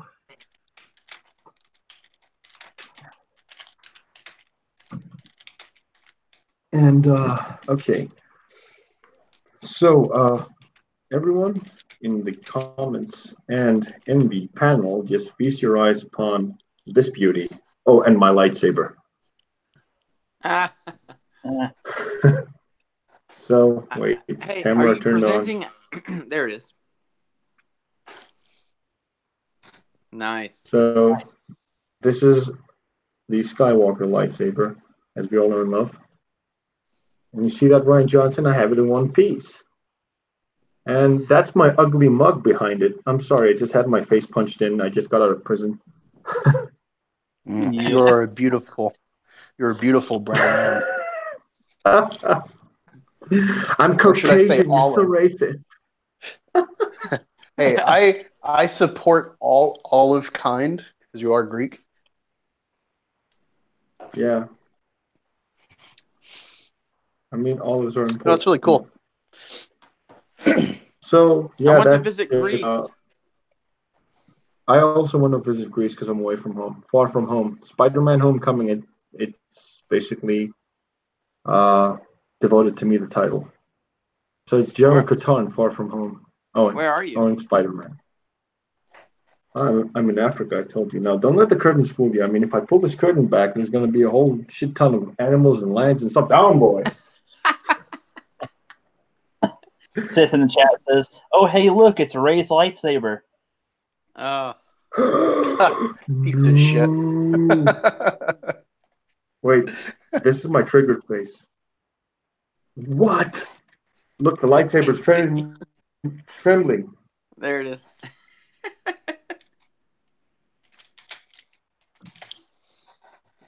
Oh man, yeah. So that's enough of eye candy. I mean, I don't want women to get divorced, and I don't want guys asking for my number and stuff. So I'm gonna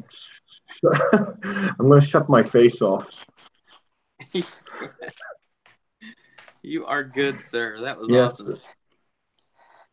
awesome. But this is, what I do. This is my craft. This lightsaber is, oh man, this is my pride and joy. And I'm actually making my next build.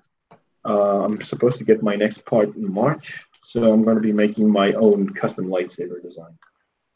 Green? Yep. Yes, sir. Green.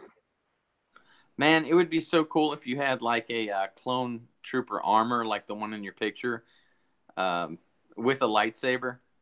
That'd be cool. I'll get. Don't worry. I'll get to that. That's part of the plan. Yeah, definitely. So, hey, Mike, are you still there? I see you're muted. I'm just checking to make sure you're there before I ask a silly question. Yeah, I'm here. Yeah, I'm here. You said you really liked Rogue One.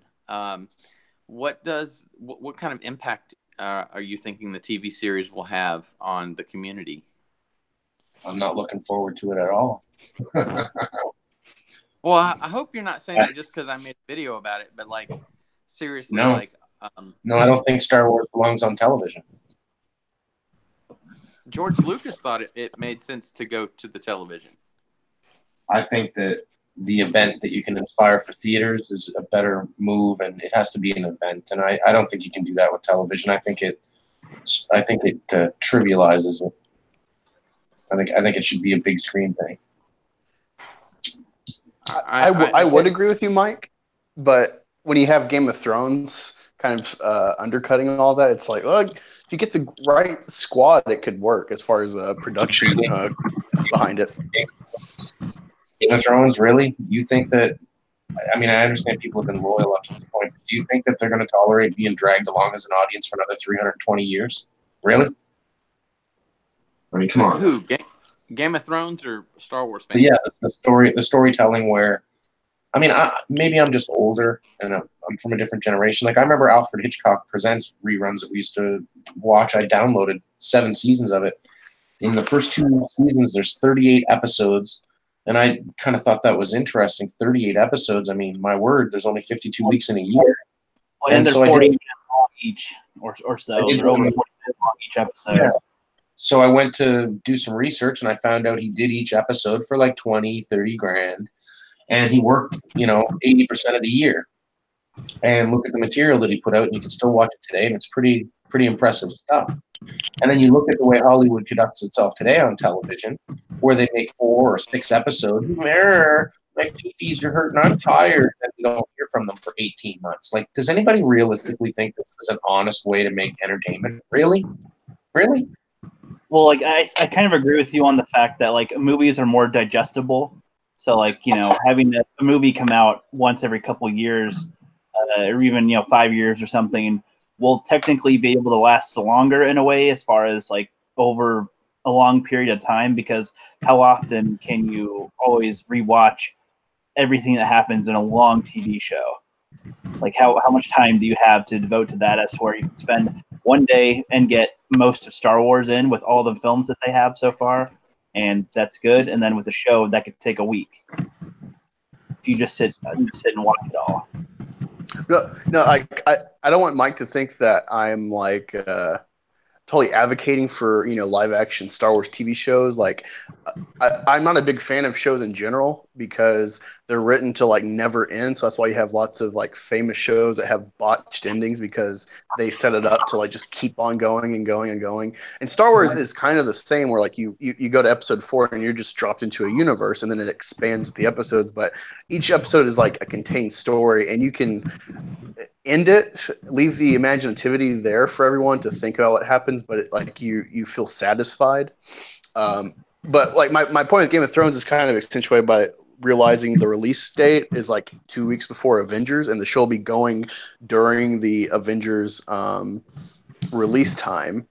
So like HBO is not scared of Game of Thrones or of Avengers, and I think like that is at least one great example of something that can justify if you have a good production staff and a good like vision. But overall, with Disney, what they've been doing, I agree with you. Like, it's not the best idea, in that Star Wars is like the event movie. Well, I understand where you're coming from as well, but I think about it this way. I think we were talking about this on another stream. Lucasfilm really wasn't prepared for George to sell. Dude. Like, I really don't think people understand that. Like, it was a big shock. Like, oh my God, what do we do? Holy shit, he said yes.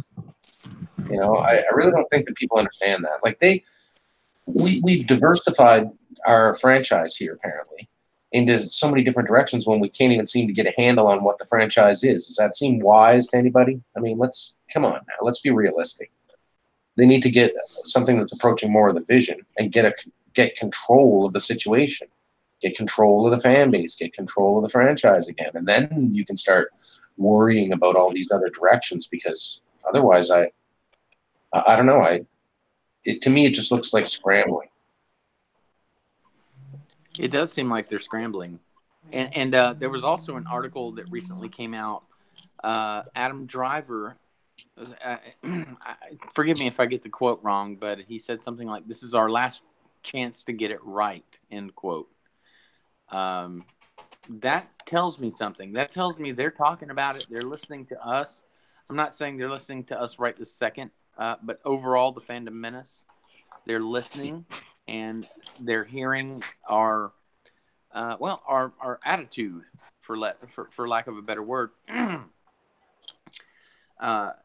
I think that is sort of Adam Driver's look. He gave up a couple of seasons of Girls to make sure he jumped into the Star Wars universe, as any of us, if we were professional actors, would do. We would give up any sort of HBO or Netflix deal to jump right into Star Wars. I mean, I'd give up anything. I'd give up porn to jump into Star Wars. But I mean, he did, and I feel like if he's saying, "Hey, look, this is our last chance to get it right," yes, it's a marketing thing. Yes, it's a little bit of a PR situation. But where do you guys think this ends? Do you think that by him saying this, you feel better? Do you feel comfortable hearing him say that because he's on set and he knows what's happening? Do you feel like they're going to get it right? Angus? No. Sorry, could you repeat that last question?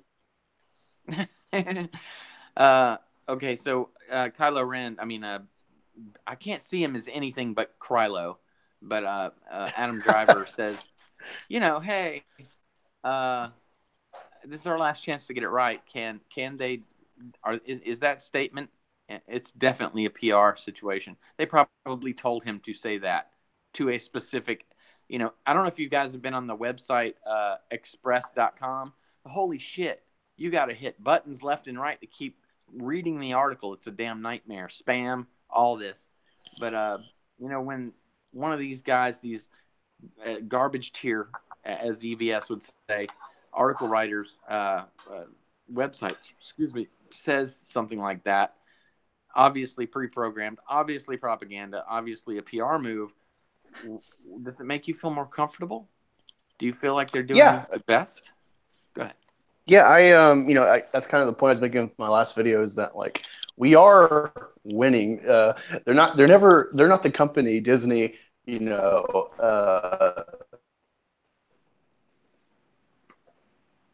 cut out if you're still talking. they're not His going to admit programming is errors malfunctioning. and stuff in their. Wait, do you not hear me?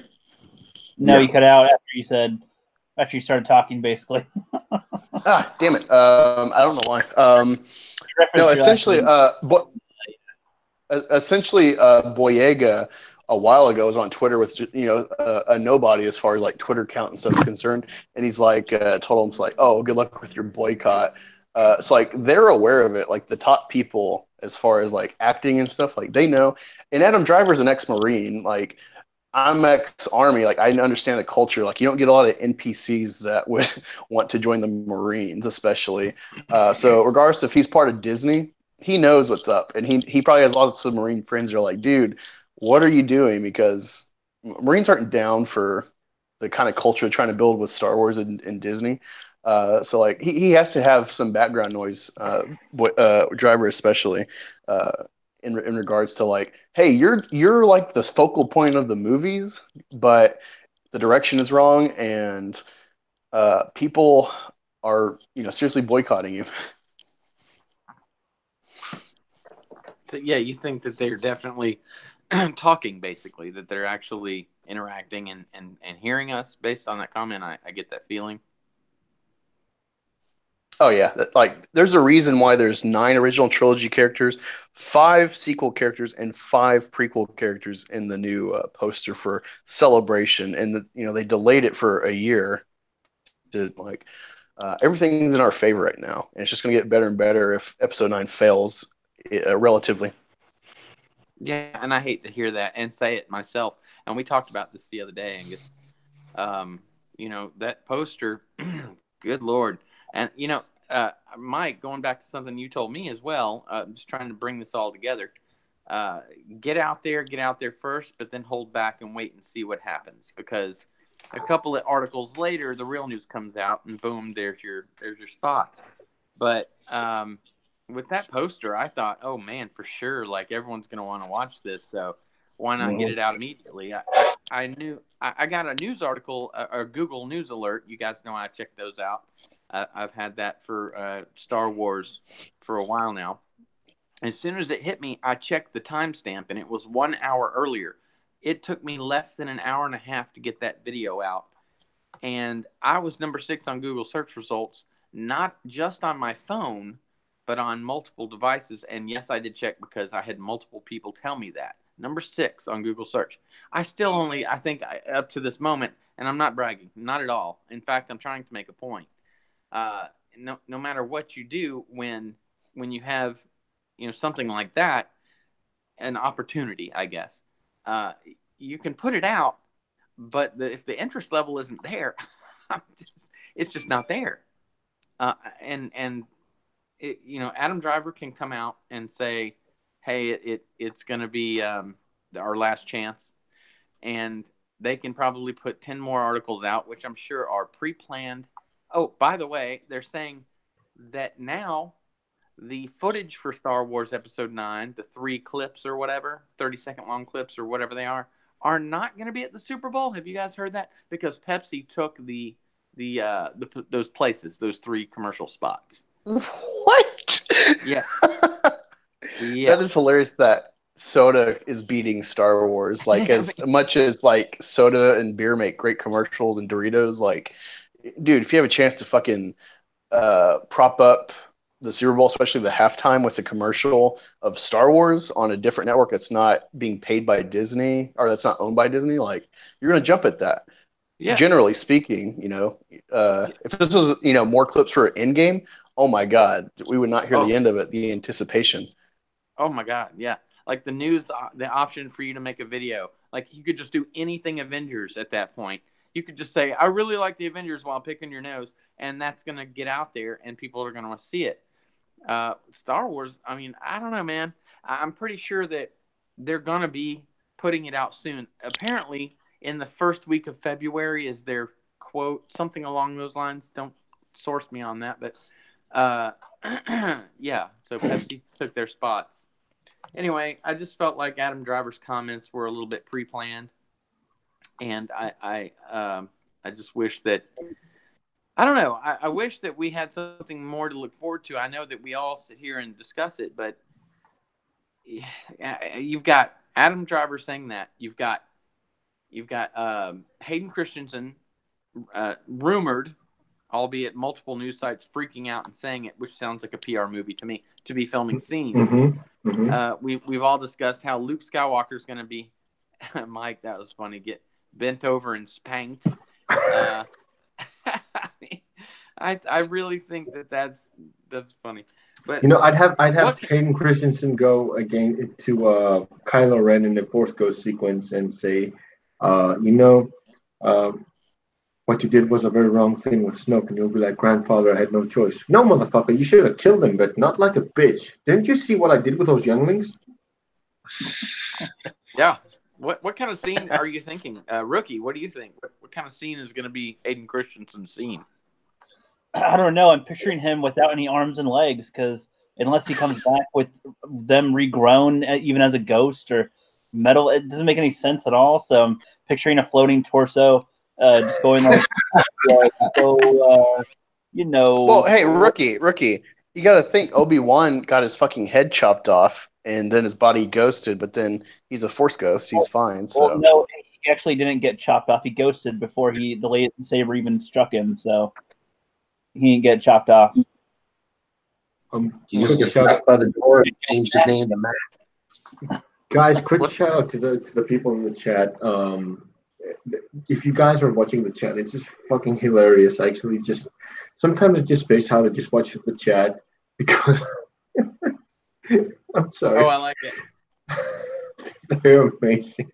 They take the things that we say and they completely dissect it. And if you pay attention, it's really funny. Gillette, the best a Ren can get. That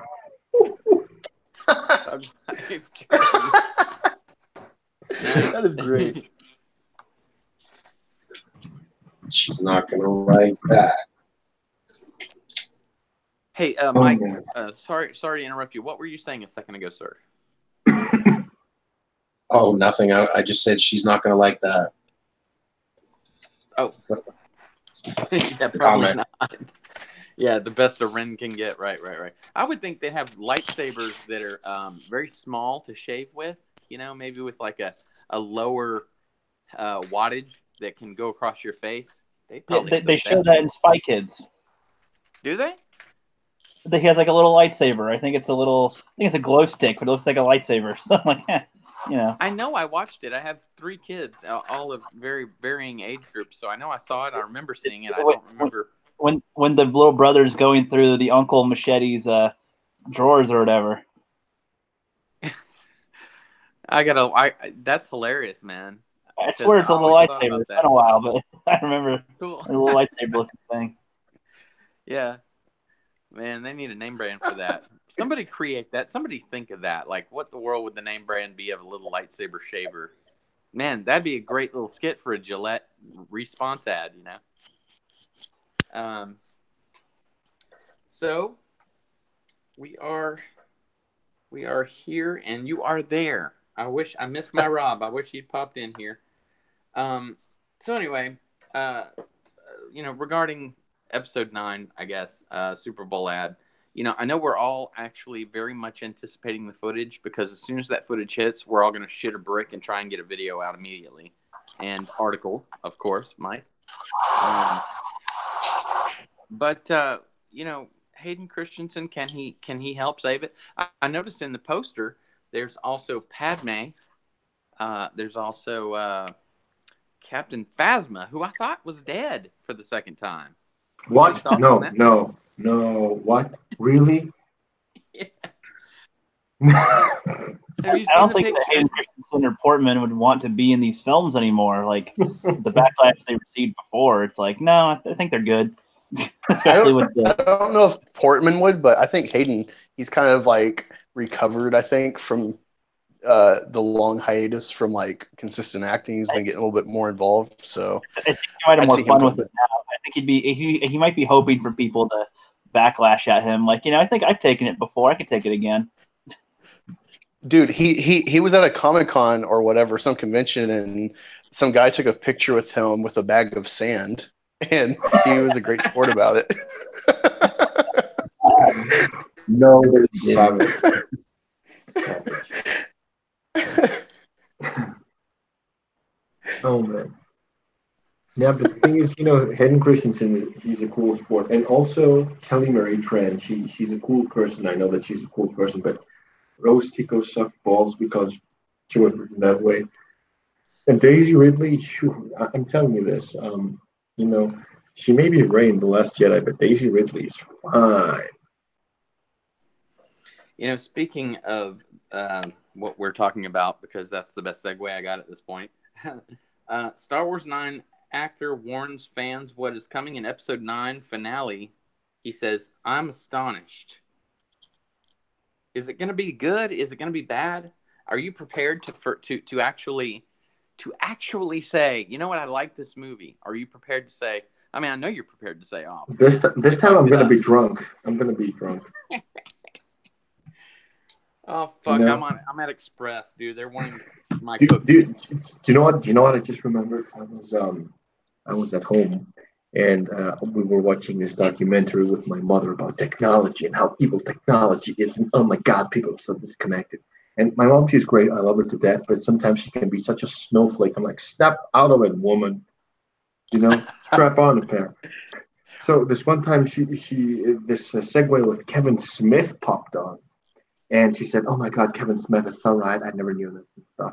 I'm like, "Mom, shut up. I mean, this guy, he's such a shill." What is a shill? I said, "This guy, he goes into movie, he goes and they shoot movies and he actually starts crying because he actually finds these scenes moving and stuff."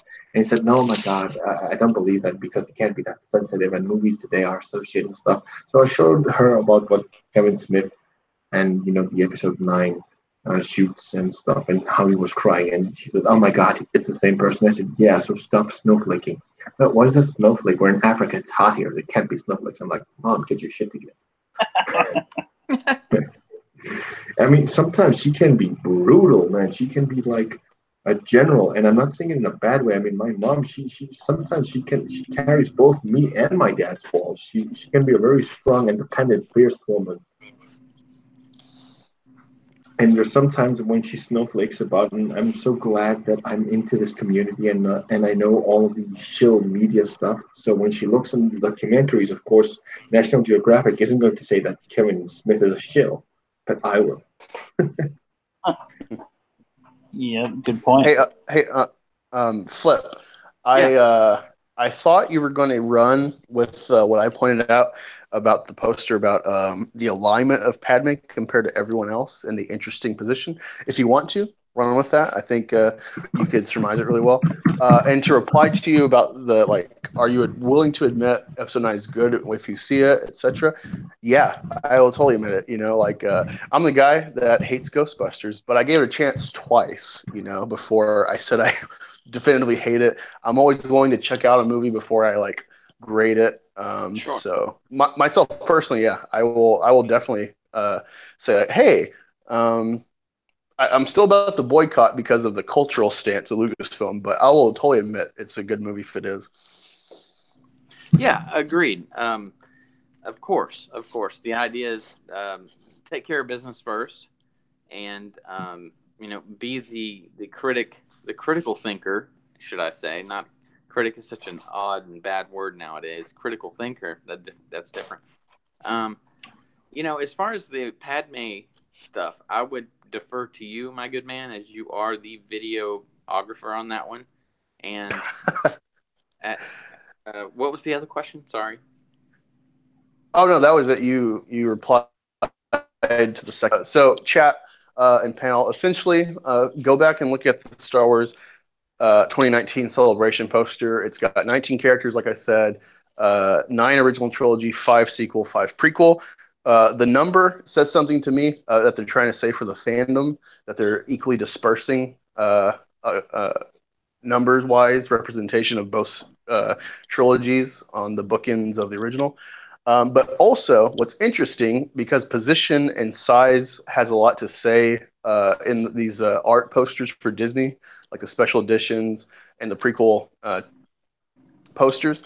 Padme is not light side or dark side. She is directly in line with the Skywalker lightsaber that separates Vader and Luke's face, light side and dark side. And then also horizontally, she's in line with Kylo and Rey, who are equally proportioned.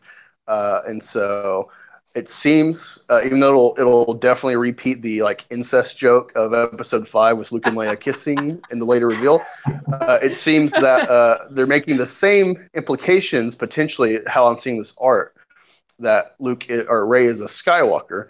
That's just how I'm reading it. I could be wrong. That's fine. But usually, look at all the previous art posters for Star Wars, and you'll be like, oh yeah, you can kind of get a gist of the story when you look at the art. The poster is actually very interesting. Did you have a remark, Katarn? I didn't mean to interrupt.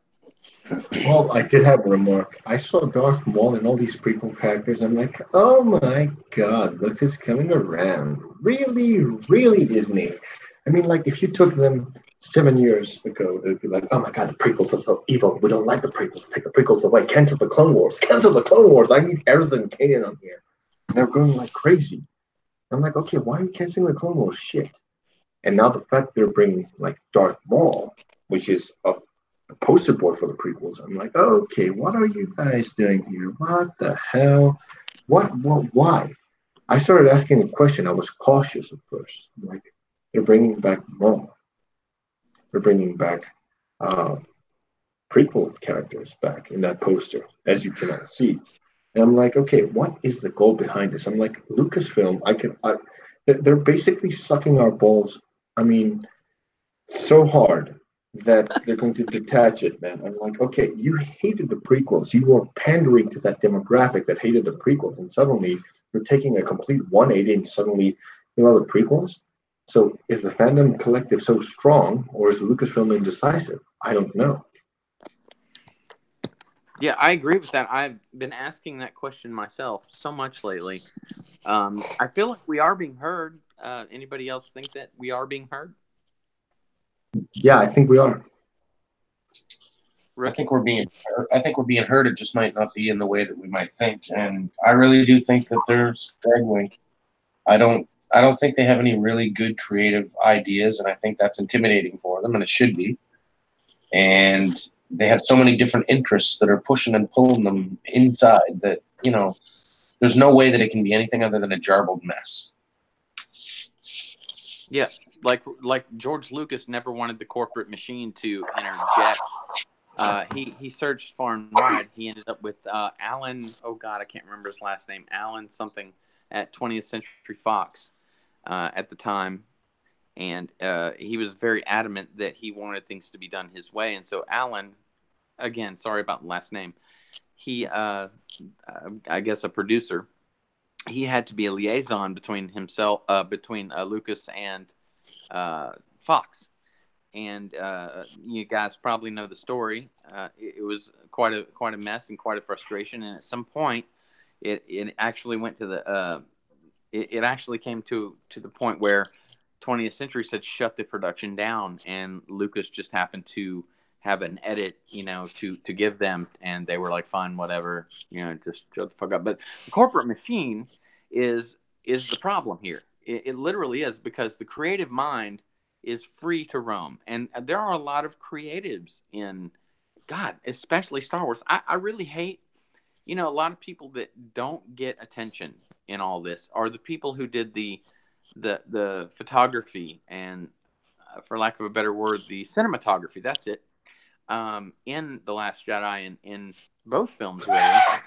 They did a good job. The picture taking was beautiful. The scenes were well filmed. The angles were great. Lighting, effects, the special effects guys on target. They stayed on target. But obviously, stay on target.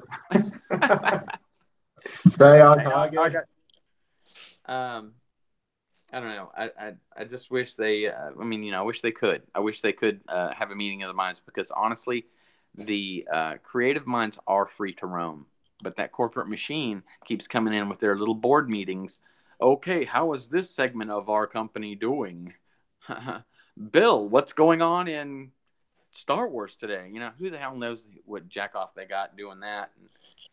And, I really do. I do believe it could be a good movie. I do believe that Star Wars can be great again. Sorry, I know I used the Trumpism there, but it can. It really can with the right creative minds. You know the soy in my body, the residue soy that I had today from the Chinese I had, is actually trying to exit my body, and I'm actually going to burst an explosive diarrhea because of that. Oh my God, how could you do that? I fear the hat. I fear the hat. Did you see that chick? I fear the hat. That was great. Nice. Somebody say something. I can barely breathe. No, when you said that, Qatar, you made me think of the girl reminded me kind of the weirdo mutants from Pandorum. Dude, she is the SJW Asajj Ventress. She had a clean shaven head. No, and don't ruin Asajj for me, dude. Dude. I'm in tears. Holy shit. So back to the article that I was checking out by Stefan Kriazis. God, I am so sorry if I butchered that name. Yeah, that's a rough one. And this is on The Express, of course. He says, and this is pointed at the footage he has seen of Episode 9. It's definitely worth it. If you're a Star Wars fan, and I am, then knowing what's coming in this is quite something. So he said a lot of nothing, but apparently he's pretty impressed. I guess this goes back to what we were talking about as far as being ready to say, wow, that's a good movie. Are you guys at all ready to actually say that? Katarn, I heard your reaction. Angus, Rookie, what are you thinking? What do I think about what? Are you prepared to say this is a good movie if it is? I don't know. Just a sec. Somebody was talking to me. I mean, if I go and see it, I don't have any interest to see it right now, so I don't really care right now. Not really interested in the trailer either. I don't really care. Poster, never really looked into it. The poster, Rookie, is Reylo, a Star Wars story. I mean, she's holding the Skywalker lightsaber with a crack in the middle next to the clamp switch, and one hand is Rey's and the other one is Kylo Ren's gloved. And when I saw that, I said, oh my God, we're going to be having Reylo. So I have two choices. Either become gay because, straight is going to be awful if they're going to promote Rey and Kylo Ren as a straight couple because it's puke, cotch, vomit, die, or I'm going to become a monk, which is closer to a Jedi, which is option number 2. Yeah, I'm going to become a monk. Hey, Katarn, if you become gay, are you going to ship Kylux? Oh no. No, I'm not into ginger boys, man. I mean, if I was going to ever be gay, I thought to myself, like, there would have to be, like Mediterranean guys like me, because I'm a. I mean, we're hot, we're sexy. I mean, you could see a Mediterranean guy a mile away, you'd be like, he's not black, he's not white. What the fuck is his story? And you're intrigued.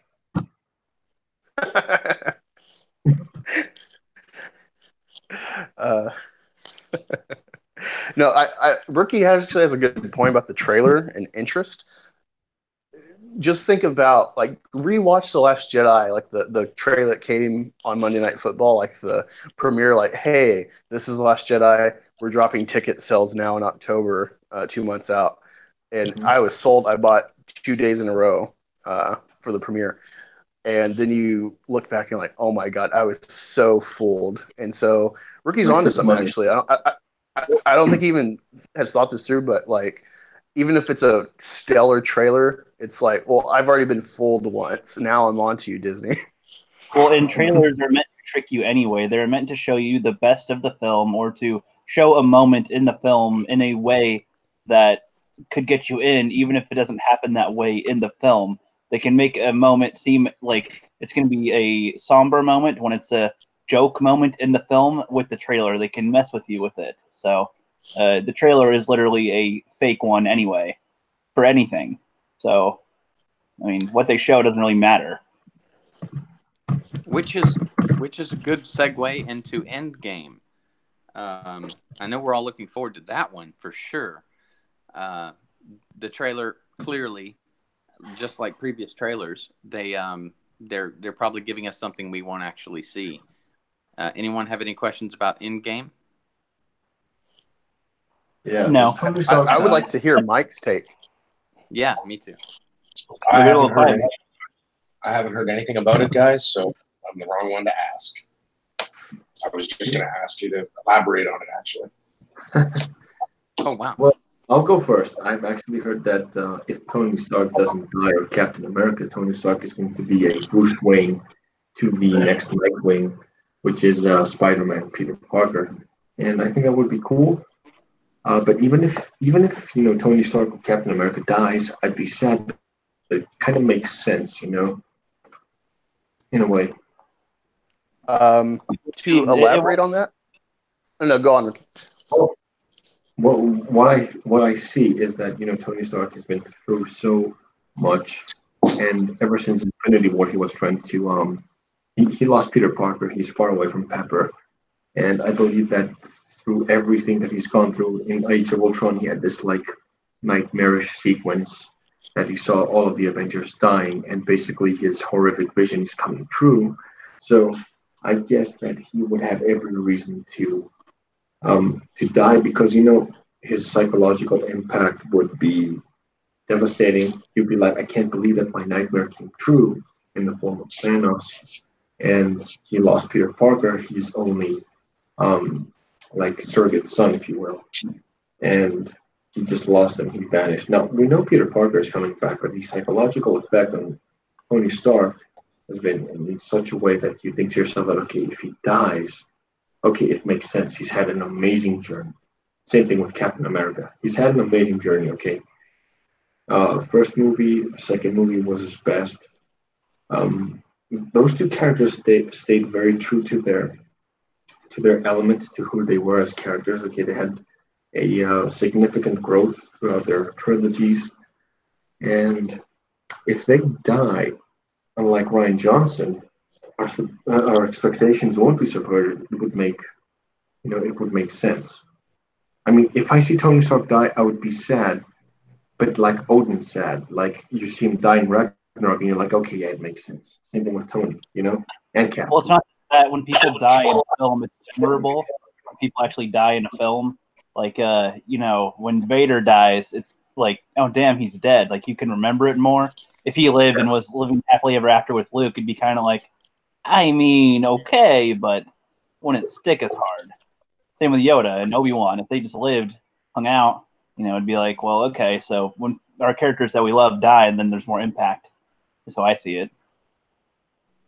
Yeah, but then again, since they showed Spider-Man Far From Home trailer, I don't really know. He didn't seem to be all that bothered in that film, and there seemed to be the bodyguard was with him and all that. So, I mean, I don't know if they'll Stark dead or not, but I don't know. I feel like that was a mistake, them releasing Far From Home so quickly after Infinity War, because we expect on the trailer of the film. Homecoming was released exactly this time 2 years ago. I remember it because I was in the army, and actually today it's 12:15 a.m. in my time, and the 27th is actually a very important day for me. I'm going to elaborate that in a second, but I do remember that Homecoming came around January, February, the trailer, and it was 7th of July when it came out in theaters. Now, it does make sense.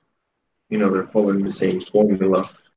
5th of July is when Homecoming is coming out in theaters. So, the only thing that actually kind of spoils Homecoming, Far From Home for me is Aunt May knows Peter Parker's identity. How is that supposed to work? I mean, in the TV series, the cartoon one actually in the late 90s, I believe, mid to late 90s, and generally the Raimi trilogy, one of the major struggles of Peter Parker was trying to keep up with hiding his identity to Aunt May, and that is something completely relatable to the audience when you're trying to, lead a double life, and you see how he struggles with that. And now the element of, hiding his Spider-Man identity from his aunt is completely blown away. So I'm like, okay, if they're taking focus away from that, what are they going to focus on?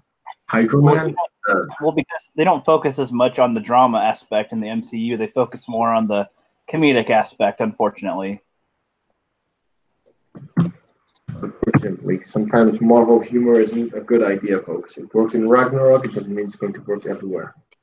I agree. But that's what they're doing. That's what I assume, because especially Spider-Man Homecoming was just a joke fest and with maybe 5% of drama. So No, in the drama, though, it worked. Dude, it really worked. The drama. To add what y'all were talking about real quick, I just want to tell everyone in the chat while you're hearing us, there may be a spoiler potentially that you may not want to hear, so I'm going to give you 3 seconds. 3, 2, 1 Mississippi, 2 Mississippi, 3 Mississippi. You guys remember that? To mute this, potential spoiler. The way Homecoming trailer unfolds, there's 2 new spider suits, and you got Happy, of course, as well added to that. I think Iron Man lives through Endgame. Even if he's like maimed or something, I think he's going to be what I've hoped to kind of what will appease fans of Tony Stark, but let Robert Downey Jr. kind of fade away from like being the hallmark leader of the Avengers. I think they're going to make him kind of a Bruce Wayne, Batman Beyond figure for the MCU, where he's like kind of like the emperor. He's like behind all the Avengers goings on, the financing, the tech and stuff, but that he is not Iron Man anymore. Nice analogy. I have a question. Awesome. Who rules Wakanda? Your mom. My mom. Bad. I don't know. The non-white guy. I don't know. I was thinking it was his sister, probably. Shuri? Is that right? Shuri? Probably. Yeah. From what I understand, the in-game trailer, Shuri's picture is in it with like some of the casualties of Infinity War. You think she died? Yeah, from what I understand. This is not a place to die. Remember? What's that? Don't you guys remember when he goes to Korea and he goes like, "Calm, General. This is no place to die." Oh yeah, she's alive. Okoye is alive, but I think that his sister died. I guess the question, I mean, the reason I ask this is because does a woman get to rule? Jeremy says that she's alive. Sorry. Thug Life Jeremy says she's alive. Okay, I'm happy about that. And I'd be happy if she continued Iron Man's legacy, like if she was like the next Iron Woman, for example. She would make no sense to be that, though. Well, if you see the comics, my sister, she's very much into comics. Mike, I really failed to say this. I'm sorry. It occurred to me like 2 hours and 20 minutes later. My sister, I watch the movies, but my sister is so much into the comics, and we have so many debates and disputes about, what is canon and stuff. And she said that, the continuation of Tony Stark is this chick from Wakanda. And I think that this might be it. I don't really remember. I don't want to misquote my sister, but she is deep into the comics. Well, from what I understand, getting rescued. Well, girl at college or something. Or go ahead, Mike.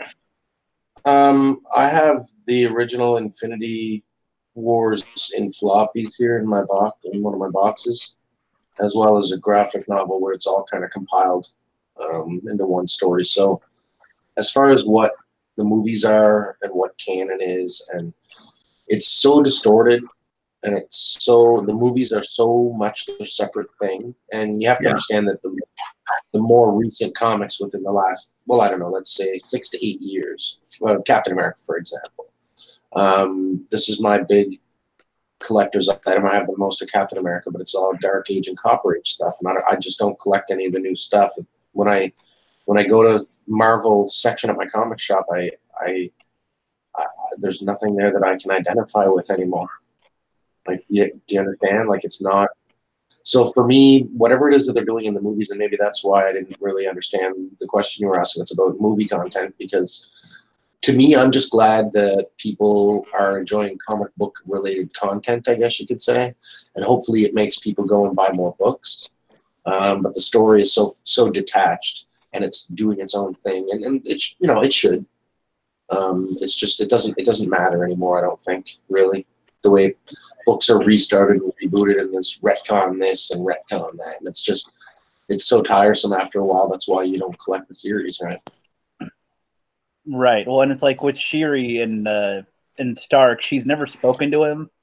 He has no relation to her as with anything at all. So, they don't even know each other. Why would she take up his mantle when they don't know anything about each other? In the comic book, if you check out Shiri, I mean, I don't know.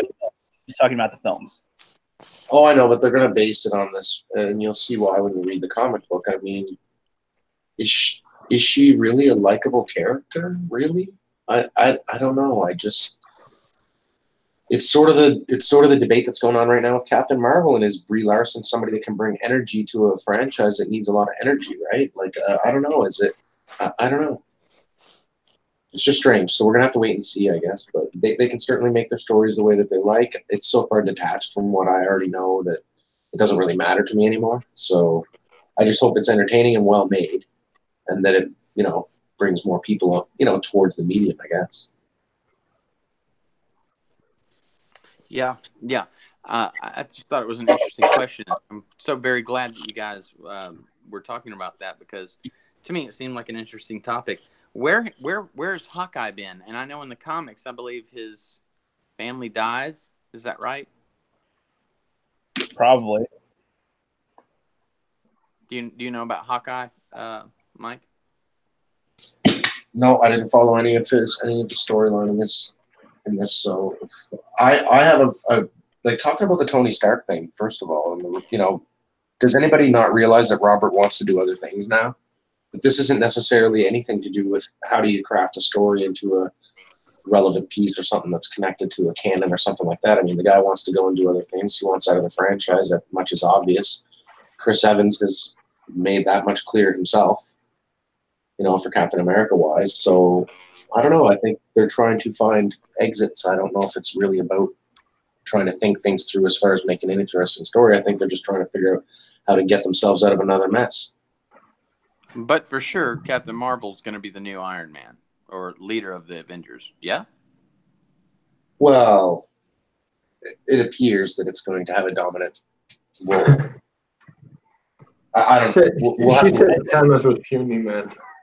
This still seems to remain to be seen. I mean, and I still think that they really love to deceive these days with the Marvel movies. So for all we know, that's what they want us to think, and then totally give us what we want in the end, and subvert expectations, but in a better way. That's not like not annoying. The Ryan Johnson way. Right. So like because they released that, and the majority of people are like, "What the fuck is this shit?" And and they never announced this character will be the head of everything now. So I feel like it's just a little jabbing at us, I suppose. But they're not really going to do it, because I don't think they're that dumb. As dumb as they are, they're not that dumb. But they're establishing a hierarchy. They're going against the social order. I still just don't really think so. Not officially. With that, I'll have to see the actual first movie after.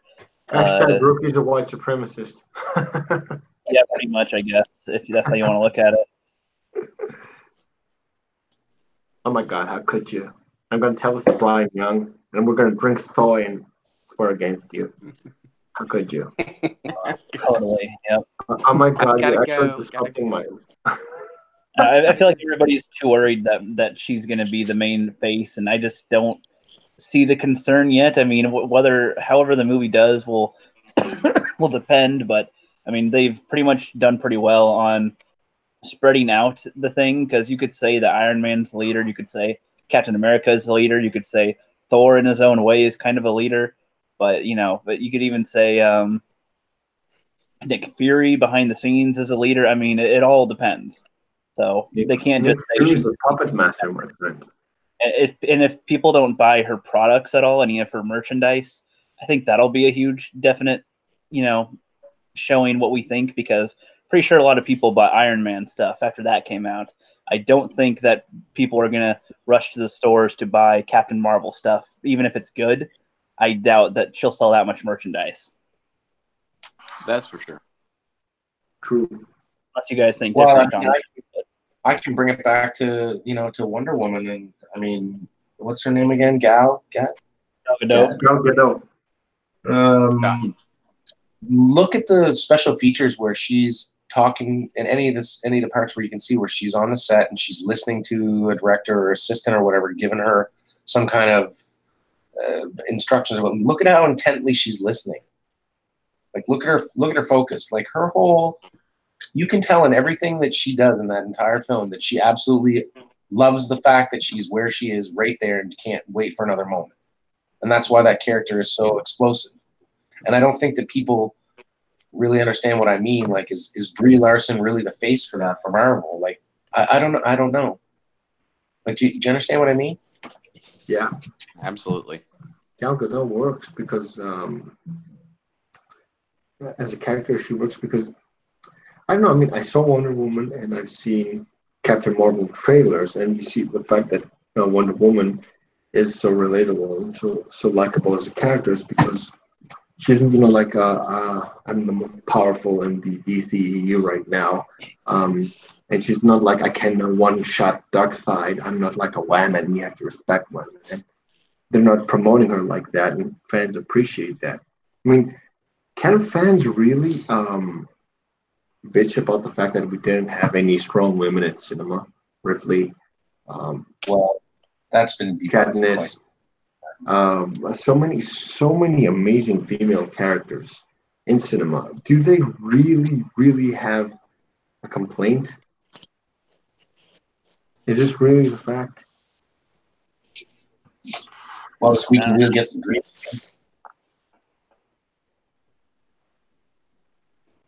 Yeah, I don't know. I don't think there's a big deal. I think the great films are great films. What about Ant-Man? Did he survive because he was in the quantum realm, or is it just happenstance? And how do you guys think he gets out? Time vortex? I don't care. You don't care? No. Yeah, that's not on my mind at all.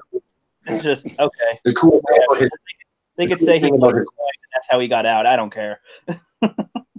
Are you not a big fan of Ant-Man? No, I'm not. I mean, the first one was kind of funny, but I don't ever want to watch it again. Like, I don't care, like, at all. And his character, I don't really care either. Yeah, so. I have to admit, like, I watched it a couple times, and then after that, I forgot about it. But it was good. It was good. I mean, the effects were awesome.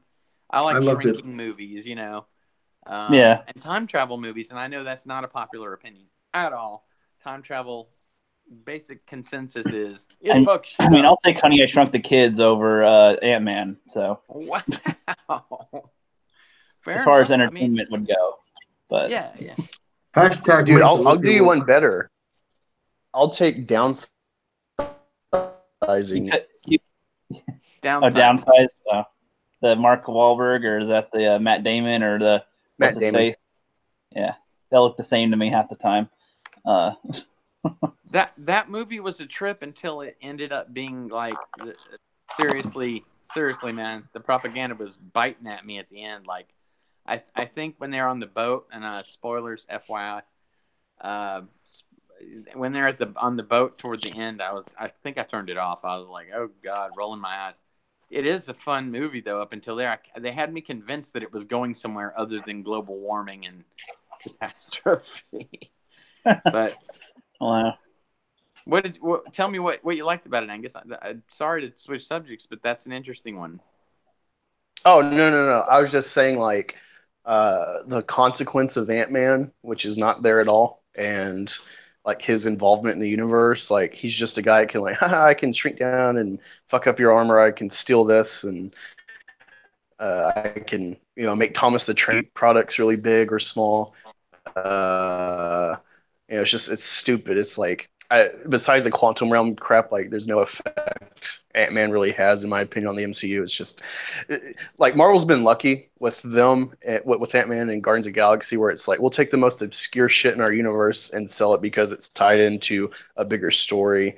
Guardians is actually, I think, quality films, but and Ant-Man is good, like creation wise. Like, you know, it's a very succinct movie, I guess, but it's just it feels like there's no effect long term for the series. So I'm just like, as much like Paul Rudd and Anchorman and some of his like comedy movies, like I'm just like, I can do without it. Like it's one of the movies I'll like probably never rewatch, even though it's in my collection.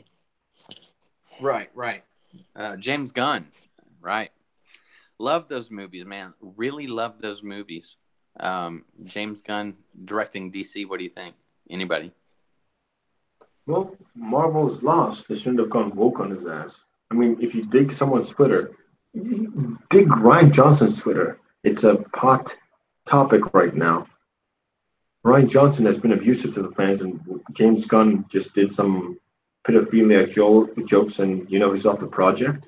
And Ryan Johnson gets his own trilogy. I mean, it's not going to come into fruition, but the fact is that Ryan Johnson is a jackass, and James Gunn is a cool person, and gets punished for the wrong reason. So yeah, I think that DC should utilize it. They should rub it in Marvel's face. DC, See, sorry. I mean, James Gunn is an amazing director. I loved him. No, I agree. I love James Gunn. Like one of his first features, Super with Dwight Schrute. I think that's a great, well-contained superhero movie.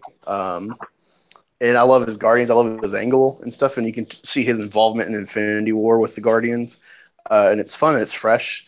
But the thing with like his jokes, like I'm all for like, potty humor shit. Even if I don't find it funny, it's like, yeah, say what you want. It's free speech. It has no real effect. But like, apparently, he had involvement with actual like convicted felons or what have you. That like it sheds a different light on his constant joking on the subject, where it's like, oh, this is weird. Plus, Disney as a company overall canned Roseanne for her joke that wasn't actually meant to be racist in any way. At least as the way people took it. And so like they acted so quickly on her, they had to act on James Gunn because they're a family company. So that effect kind of set up the whole debacle with James Gunn. As far as Flipp's question with DC, if anyone could salvage Suicide Squad going forward, especially with the success of Aquaman, James Gunn's probably one of the guys to do it. Outside of some guy like Mel Gibson that was rumored to come into the DC, because he's really ambivalent or hateful to the comic book series movies. Someone that like that doesn't like this would have a very fresh angle, I think. So Gunn to DC, I think it's going to be fun. He's going to put all his effort into Suicide Squad because of the whole fallout from his Twitter and stuff in Disney. He's going to be like, hey, I feel you fucked me over, so I am going full force to throw you the bird, just like the guy that built DreamWorks Animation with Shrek when he left Disney. I like both of your opinions, like really, really cool opinions. I like James Gunn as a director. He really put himself in a real pickle. Whatever your off-screen situation is, you really need to check yourself. He must have pissed off the wrong people. I mean, he must have really pissed off the wrong people. But as a director goes, I think he would do wonders for DC. Not that they haven't done well without him. They have. Wonder Woman was amazing. Aquaman, refreshing. James Gunn added to that. I'm wondering if we're going to see a switch. And I don't mean this like I condone his behavior. There is no physical proof that he is a child molester. There's definitely, insinuation. And it doesn't look real pretty, honestly, guys. As a father, it really pisses me off. And the first thing I want to do is get a group of people with stakes, forks, and torches and find his house, But I know my initial reaction is not exactly justifiable because you have to look at the facts. That's fair. But as a director, if I'm just strictly going on those terms, he's a hell of a director. I will give you that. And I think DC would definitely benefit from it. Hopefully his comeback is without a situation, you know. But otherwise, awesome. Who do you think?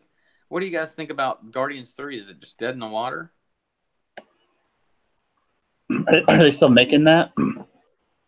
Oh, well, are they still making that? I mean, I haven't heard anything about it, and right now, I mean, I'm not even really eager for it. I just kind of want to see Avengers Endgame, and I really wish they would have taken like a year break or something, like just take a whole break of not releasing any Marvel films, because like my interest is just going down. I mean, and not that they're getting worse or anything. I just don't really care anymore.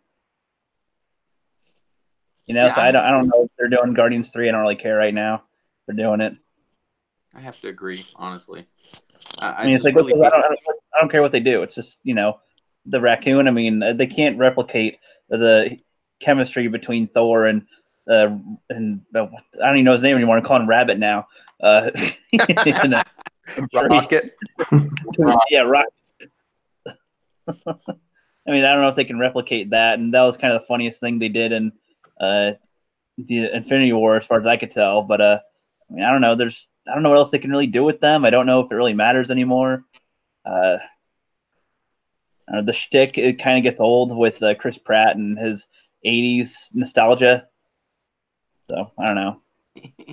I can't get enough of Chris Pratt, man. I mean, I like it, but you know, I just think the more of it that there is, the less funny it gets. So that's just my opinion on that. Well, that's fair. That's fair. Endgame should prove to be a really good movie. As far as James Gunn and Guardians 3 goes, you can only go so far with it. I mean, without running into a roadblock. But I have a question. Shazam, looking forward to it or not? Anybody? Good work. Oh, I am. I'm more interested in that than I am for like Guardians 3, if that says anything. Absolutely. Let's see something fresh, right? Yeah, I mean, I haven't seen that particular type of story on screen. Really, I mean, I've seen similar concepts, I guess, but this is the first time that it's like applied to a superhero. So sure, and I haven't read any of the comic books, so it'll be a fresh one for me. So yeah, should be kind of funny, I guess. Be cool. Yeah, I don't know. I think Shazam looks awesome. Like I'm totally down for that. In a weird way, and this is not to give any feminists any power, so please forgive me, gentlemen, but I'm still a 12-year-old in a lot of ways. And to see an actual 12-year-old get to be the superhero, and they have those moments in the trailer where he's actually, you know, looking like a badass, like sliding in like a hockey skater, you know, in the snow, and looks up and there's that bus over, you know, about to fall over, sort of mirroring the Christopher Reeve Superman bus falling over the bridge scene from the 80s. Damn, it looks fun to me. And then the whole thing, can I have your finest beer, please? I mean, man, hell yeah, as a 12-year-old, I was looking for somebody like that, you know. What are you guys' thoughts on Exactly my point with the prequels. I'm sorry, I'm taking this, completely to a different franchise, but the 12-year-olds in us look for things in franchises that we love, and when we got them, by the time we grew older, we became fucking ungrateful, angsty teenagers. Yep. Good point. So if your 12-year-old can survive up to now and appreciate, the movie as what it is for what it is, yeah. Yeah. Go ahead. I'm kind of in Rookie's corner as far as like, oh, this is something fresh. This is different. I don't know anything about Shazam. That being said, though, the feeling I get seeing the trailers, I'm just like, oh god, this is just a DC Deadpool. I'm good. Yeah, I'm kind of worried about that too. At least he won't be talking to the camera, hopefully. But really, I see it so differently. I don't see it as Deadpool at all. I see it as, just a completely different aspect. I mean, Deadpool is a dude who, wanted to be immortal and a superhero because he was already dying of cancer. And so he took someone up on an offer, et cetera, et cetera. Oh, wow. Now that I think about it, that's very similar. But the 12-year-old gets chosen. He gets chosen, 12, 13. I'm not quite sure, but he gets chosen by this guy, and the word Shazam actually Shazam. It's oh my god, Shazam. Six mythological characters make up the name. Like S is for speed or whatever the mythological character's name is. Come on, you guys might have seen this on YouTube. I know I just did, but for each letter in his name, it's a mythological character. Zeus is the one that somehow shoots the lightning down and gives him his power. Correct me if I'm wrong. Please interject at any moment. But I assume you're talking to Mike because, dude, we have no idea. Right. I mean, I'm not even a big comic book guy. Like well, that's not fair to say. I have a fuck ton of comics, so okay. But I just am more Star Wars related. But still, this character enthralls me. I think, man, when you were a young kid, you wanted this. So, oh, sorry, Mike. Please go ahead. Oh, I just hope I really like your I really like your Kylo Ren mask. I have one myself, but yours seems very yeah. It's not a very expensive one. It's just hanging up there for something to hang on. Cool looking, man. I'm gonna probably ask you to do a skit at some point. We can talk off air about that. But yeah. I just hope that the Shazam movie, I just hope that it's a good family fun movie. He's meant to be more of a sillier character or a more humorous bend to him. So I hope they display that very well. But in any case, I'm looking forward to it. I hope it's what families would expect to be able to go and be just entertained with no crap. So I think it's just going to be a no nonsense movie, and I hope it's a lot of fun. Yep, me too. As a younger kid, 12, I guess, since that's the age group we're talking about, I really wanted to believe that I had the Force, and I tried it on multiple occasions, to no avail. And then I obviously wanted to be a superhero as well, and it racked my brain. How could this happen? How could it happen? How could you make this work? And technology is where I put my brain, thinking, well, one day we can all fly. One day we can all do this. And I might not be alone there. You don't have to admit it. But I think Shazam, for me, I have one last child that is still in that age group, a female. And she is one smart cookie. But every now and again, I realize I'm the adult. And it sucks. It really sucks. But that takes me back, Shazam looks like it's going to take me back a little bit. So I'm pretty down with it. Breaking in, busting up some robbers. You're sorry about the window. You're welcome for the busting up the robbery or whatever.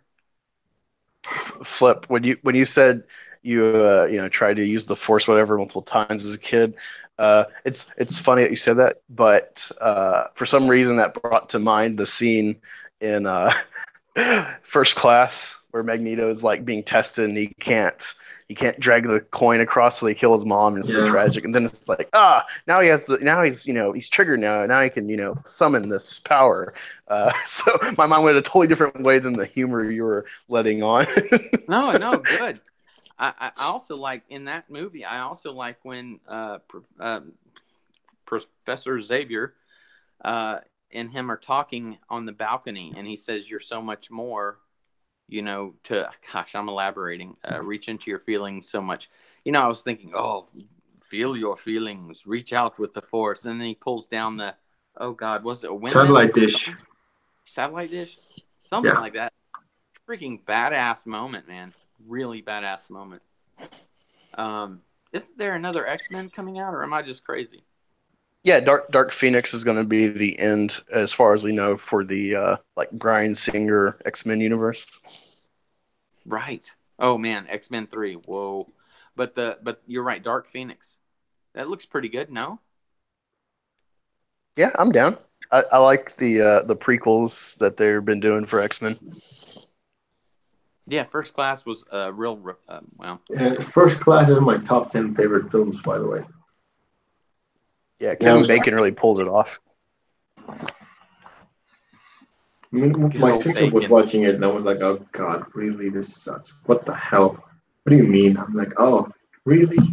What?" I mean, she was. I walked into it when she was watching the scene where Mystique and all of those other mutants were testing their powers, and they were just sticking around. I'm like, "Oh no, oh please." So I came around and watched it, and all I had to see was Magneto and Charles Xavier when they were young, and I was sold. I was like, okay, I'm invested, movie. What next? Guys, like I hate to say this and bring it up really honestly. Joaquin Phoenix as Joker. Anybody? Uh, Scared. Yeah. Don't care. I'm open to anything. I need to see like a trailer to kind of get a feel for what they're going for, though. Yeah, me too. They keep putting out these little 30-second spots where he's running across the street or something, and or you get to see his makeup or whatever. It takes me back to just every time. It takes me back to Heath Ledger, and I'm like, damn, I miss that guy. I mean, I really, really, Batman. I mean, not Batman, but Dark Knight Rises with Joker with Heath Ledger. Man, look. Here's the thing: if in Dark Knight he didn't die, like I mean, in during the production, etc., and he didn't get this posthumous Oscar nomination. God, please forgive me if that's not the right nomination he had, and he didn't actually, excuse me, posthumously win said nomination. Again, don't know which it was. I think it was Oscar. If he didn't die, does he get that in that movie? And is Batman Dark Knight Rises with him and better? It's a question I've always wondered about. Does anyone have any thoughts on that?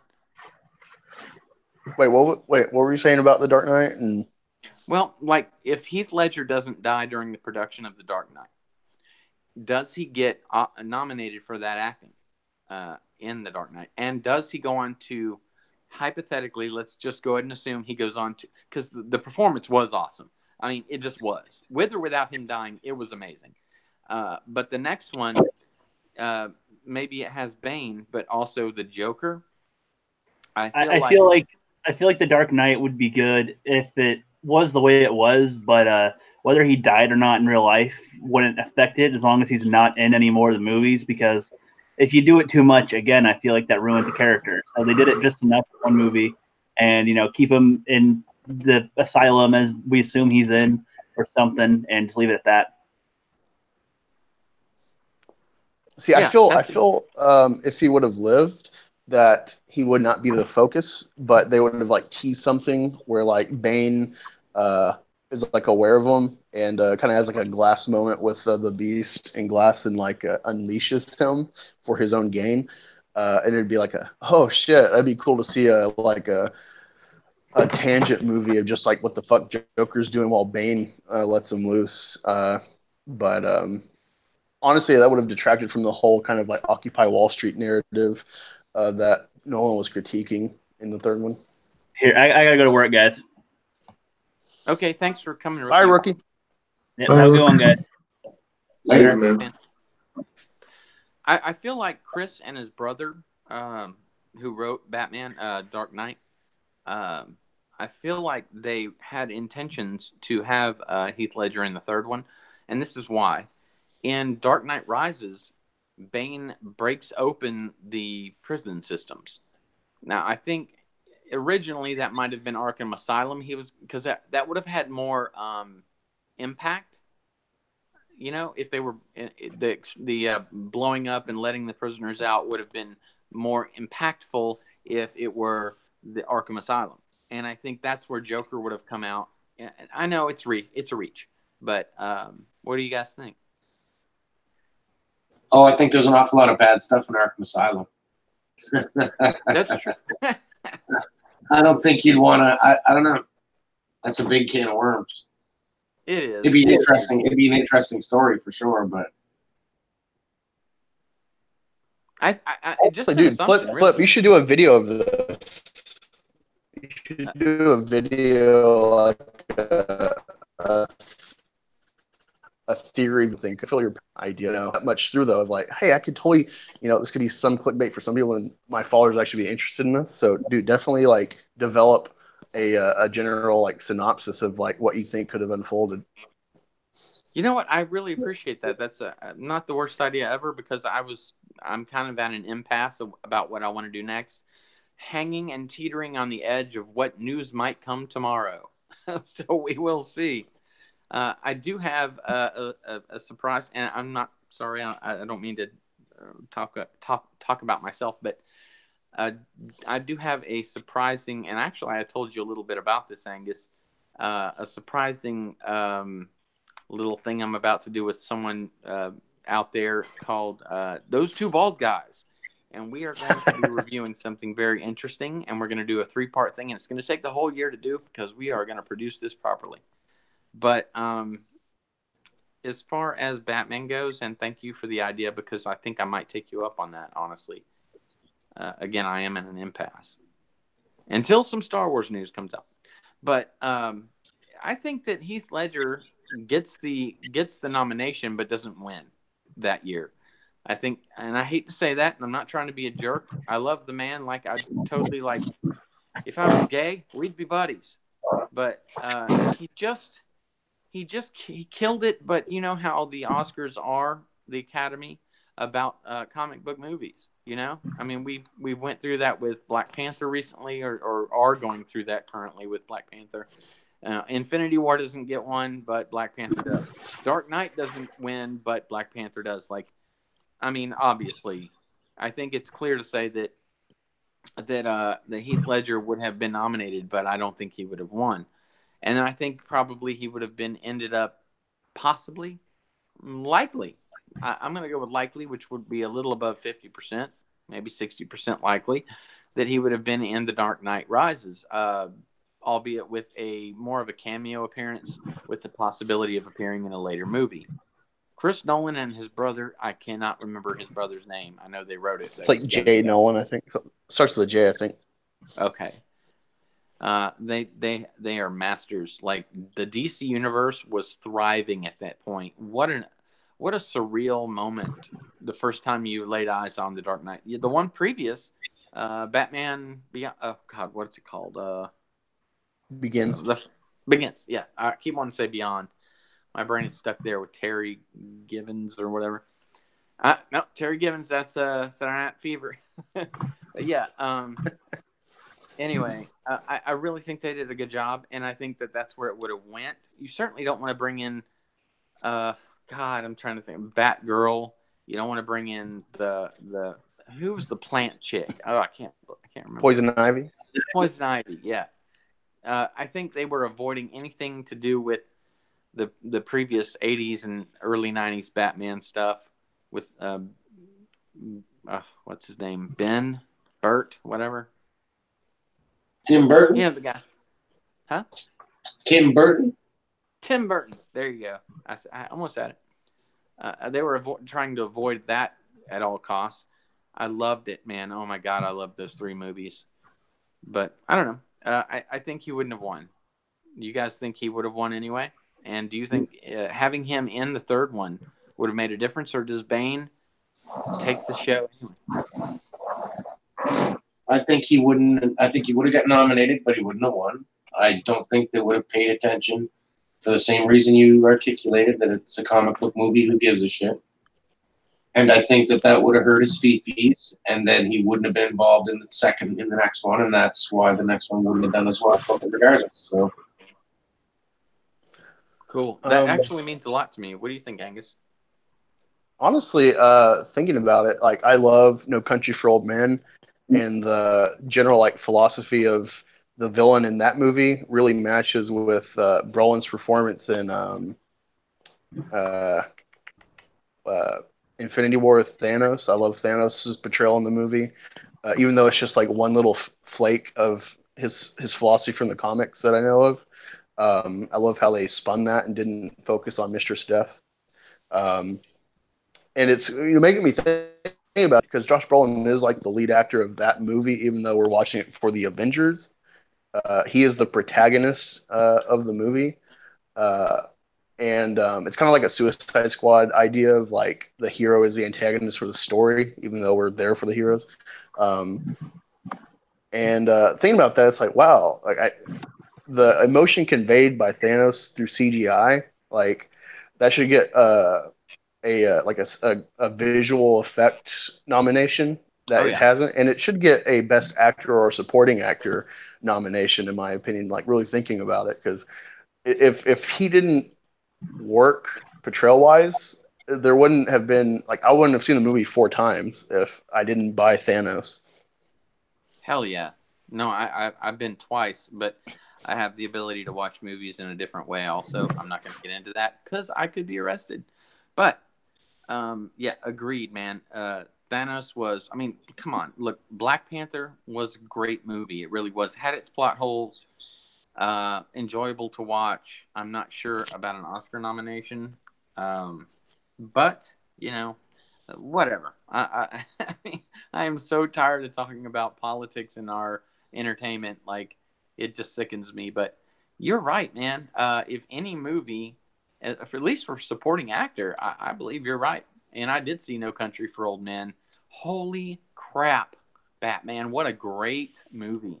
I really did not expect to like that. I thought, oh well, this is going to be an indie type of movie. I'm going to fall asleep, which is what I usually do with those types. But it was a really strong movie, and the protagonist, not James Brolin, but the guy with the long hair. Haven't seen him before. Haven't seen him since. But he Oh, nailed it. Shigur. Is that his name? Yeah. Well, the actor is Javier Bardem, I think. Mm-hmm. Yeah, he's a great villain. Yeah. Yeah, dude. No Country for Old Men. It's funny because it's a movie that I saw as a kid, like in my teens, and I was like, "Fuck this movie! It's so boring." But then for some reason, I got the digital download when I worked at a movie store, and I'm bored at work, so I watched it. And I'm like, "Oh my god!" And I like watched it like every week for like a month or two because I was just so blown away, knowing that like Big Lebowski has this kind of like weird religious philosophy following. I'm like, dude, there's something here with No Country for Old Men as far as like nihilism and its applicability to life and chance and stuff. It's got so much to it, and so many philosophies packed into Sugar's character of like nihilism and chance, and it's great, and it's cool to see Josh Brolin go from like the hero turn on his head in that movie to being the kind of Sugar in Avengers. Yes. And spoilers, by the way, it does not do him a good service. I'm not going to say, no, I wanted to say, but his ending for his character is unfortunate. But yeah, cool ass movie. I like how in movies like that, when they get it right, I do like an indie movie type movie if they get it right, and they got that one right. They build the suspense. Character development is insinuated in the right way. Like, you know, this guy's bad because look at who he is. It's not just, hey, look visually, but watch how he interacts with people. That is a weird social response. I cannot accept that. That is a weird person. And it's just goddamn good writing and good acting. Here's a question. Yeah. Here's a question for No Country for Old Men, since you agree with me and love it so much. Yeah, I love it. The dream monologues of Tommy Lee Jones to begin and end that movie really reflect his philosophy, starting before Shigur comes into the picture, and then after, where he kind of takes a stand against reality and just accepts the false narrative to be at peace. Do you think that, well, for one, do you think that the deputy that he was with was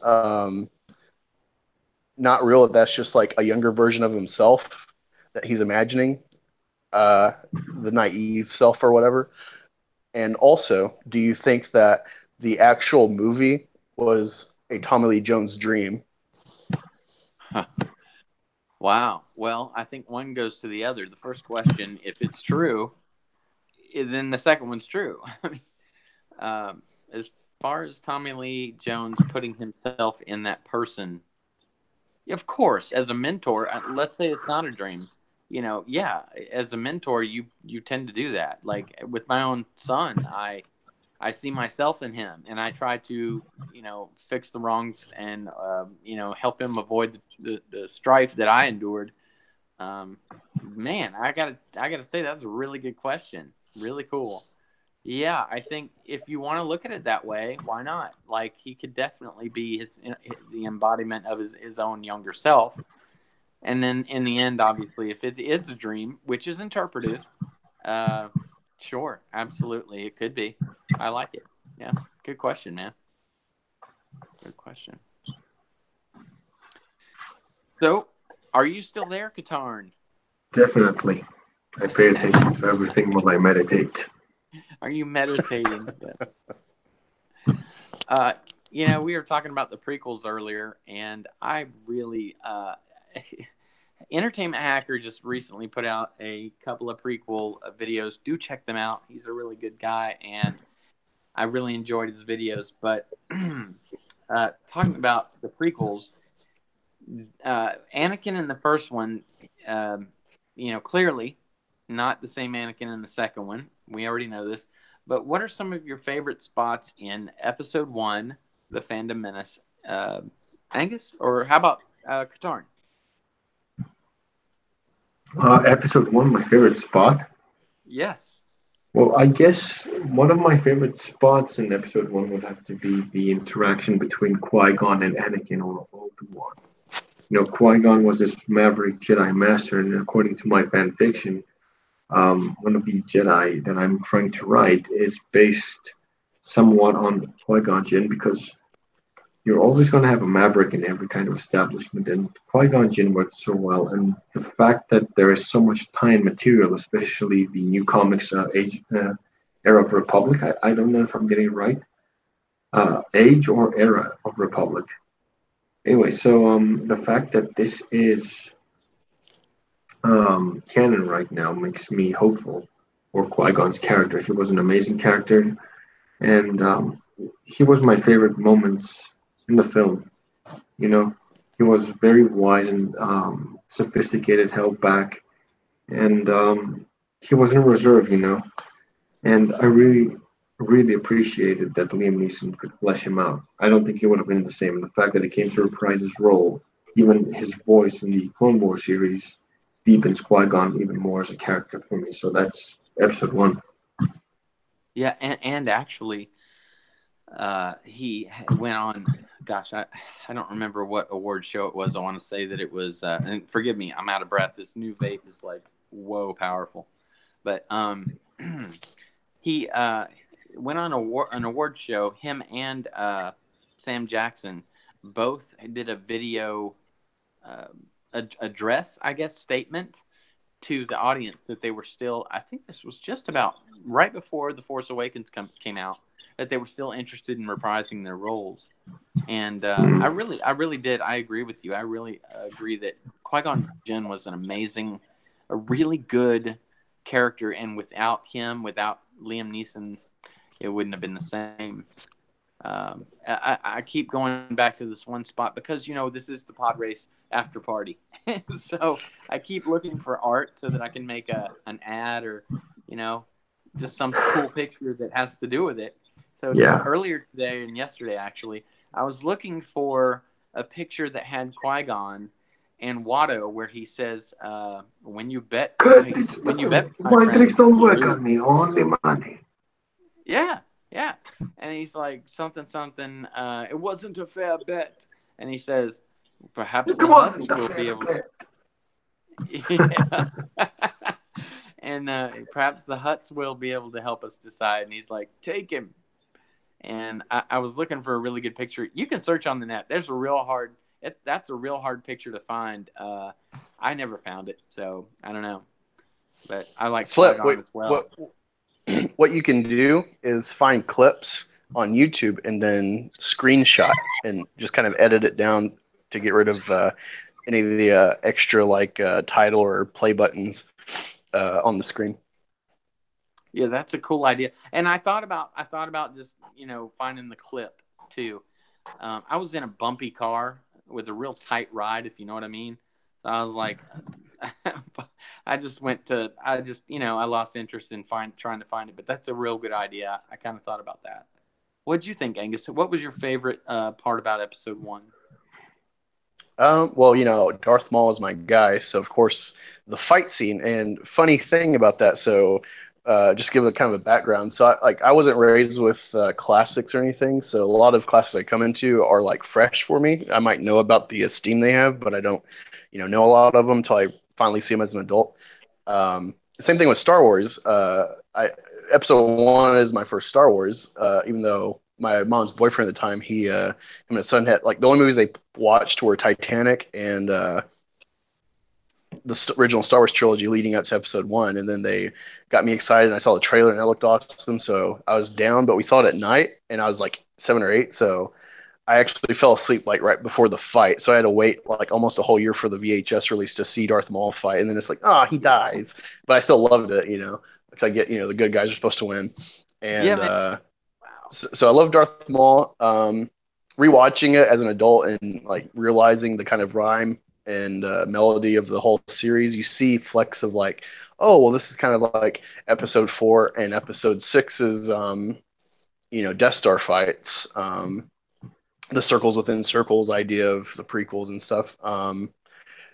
But I rewatching as an adult, I don't get why people hate the pod race. It's an exciting sequence, and the whole importance of that is actually supposed to be that Anakin is a human. It's not just that he's a kid, but he's a human. So it's supposed to accentuate the fact that he has the Force is why he's able to compete with all these higher conscious aliens in this Angus, can I chime in on this? You see, the thing is that if this had to do with the if this is what soy boys like, they would defend this very argument that you're making a case of right now. But since they don't, they find a way to condemn it. So that means that we can find things that we like or dislike in any episode. Because what you're saying is really true. Anakin Skywalker he's a credited to bigger race. That's what he says. So basically, he's a human. He's a human boy. And that is a very strong argument. But soy boys right now don't like the prequels, and if that changes around, they're going to use the same argument that you're using right now. So they're hypocrites. Yeah. So in episode 1, I love the pod race as an adult. I still love it. I think it's cool. It's a rhyme on the speeder scene in episode 6. So I don't get why people hate it, because it's like, hey, this makes me feel. It should make you feel like the indoor scene. And then in episode 2, another one that's memed to death and people make fun of it. It's fun to see the memes; they're funny, but I don't get why people think it's weak. Is the whole like him talking to Padme after he killed all the Tusken Raiders? Like his mom just died. And it's assumed, they don't like put it out plainly, but it's assumed that like they were raping her and stuff, and then she dies when he finally finds her, and he couldn't get there in time to save her. So like I really buy the emotion of that scene, and is like, I didn't just kill the man, but the women and children too. And it's like, man, this guy like is really falling, and like she's there to kind of pick him up or keep him steady. So I buy that, and of course episode 3 is great. Even despite the poor dialogue utterance of Hayden, where he's like, you underestimate my power. Like he's flat, but that's really the direction of Lucas. It's not his fault. It's like everyone hates Hayden. They crap on him in the prequels because of performance, but it's like, dude, he's probably poorly cast as Darth Vader leading up to like his change, but who would pass up the chance to play Darth Vader if they were given the chance, even if they couldn't pull it off? Like, how many people? The only person I know that's like turned down James Bond was Adam West before they cast Sean Connery, and that was out of posterity for the English people, where he's like, Bond should be English. So it's a funny argument to look back. It's like, who would pass up being Darth Vader's origin character?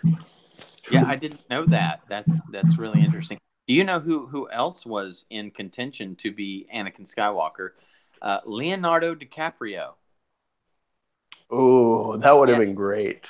Yeah, he was actually the second pick, and they went with Hayden because he was an unknown. Only because he was an unknown. And otherwise, Leonardo would have had it. And I think you're right. I think it would have been a trip.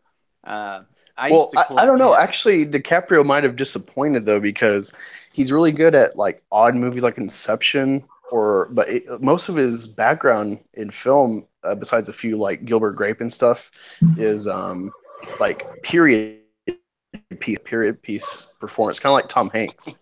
Yeah, in the Wall Street movie, God, I can't remember the name that he was, what the name of the movie is, but he's on Wall Street, and he takes too many drugs for, I can't remember the name of it, downers or whatever they were.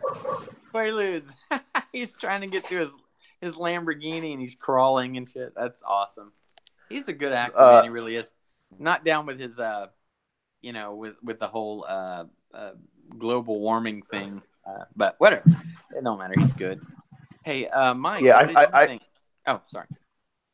No. Let Mike go ahead, Angus.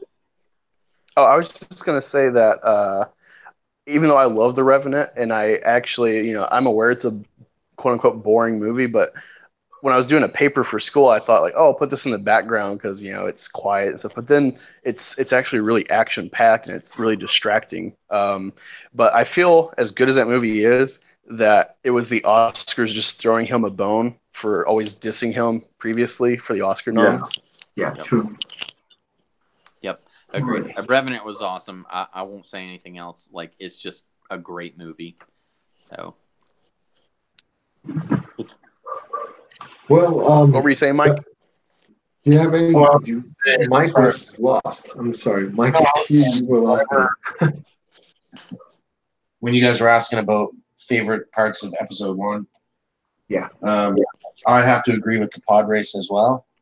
I certainly don't like any of the Jar Jar scenes. I wish Ivan would do some magic there somehow, but I think that the battle droid sequence at the end is a really interesting, because it's Star Wars, right? So we want to see action and we want to see big sweeping scenes, and I think the battle droid scene was really good. I think that Nguyen was a good choice as well. I can't see DiCaprio in the movie. I probably wouldn't have gone to see it at that point. I was a little bit older than you guys, I guess. And if he would have been in the movie, I would have been like, nope. Well, he hadn't been in too much, Mike. He hadn't been in too much at that point. Gosh, I know Gilbert Grape for sure. Well, he had done Titanic by that point. Come on now. Oh, geez, man. Yeah, I should remember that. I am so glad I never saw Gilbert Grape until a couple of years ago, because if that was my first impression of DiCaprio, I've been like, oh, wow, he's not a retard.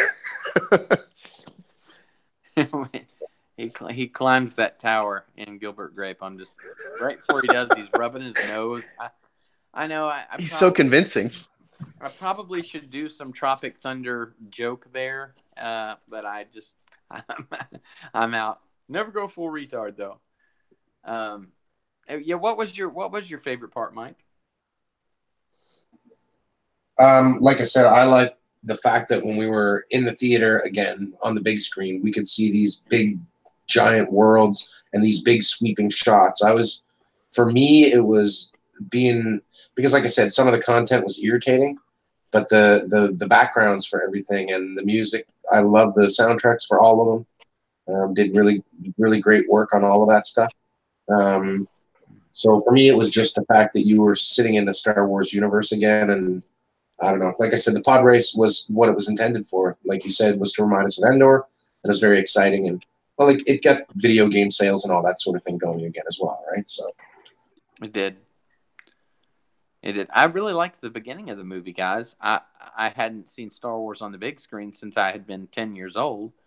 The last time I remember, I was born in 73, and it was 82, 83 when Return of the Jedi came out. And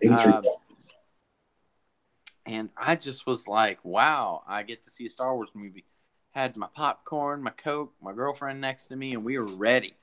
And it came out, and the very first scene is them, you get to see Darth Maul, you get to see Sidious, you get to see Jedis using their lightsabers in their, younger years, not Obi-Wan and, and sort of their prime.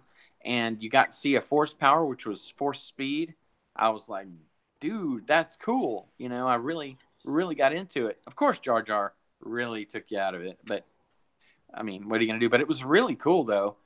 And, you know, being there sitting in the seat was just so nostalgic. You know what I did? I waited in line so long that the news came. Like, there were people there. We were playing Star Wars Trivial Pursuit, and they actually filmed us. They were like, okay, just don't shoot a bird or say anything rude. We didn't have cell phones. We were just like, you know, it was like, all right, cool, you know. And when I had to leave to get out of line, my cousin came and held my place for, oh my God, I think it was like 14 hours. Believe me, I'll never forget that because he was pissed. It took that long. He also wanted to see it. I mean, it was tickets for multiple, his party and my party. But man, it was cool. I really liked the pod race too. Obviously, we are on the pod race party after party right now. I don't think Katarn and I would have chose that if we didn't like it, but it was a little bit more to me anyway than just a reminder of Endor and to show Anakin's Force powers, which it was that both, but it was a really badass action sequence with some of the newest CGI.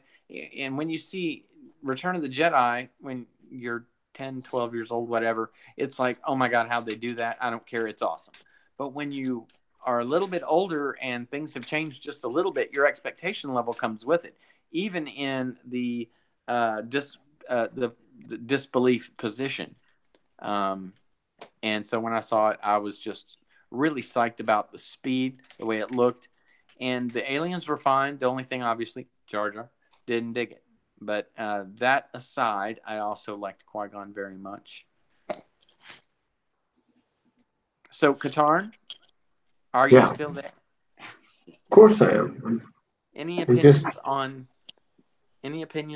the sequel? I mean, the prequel trilogy.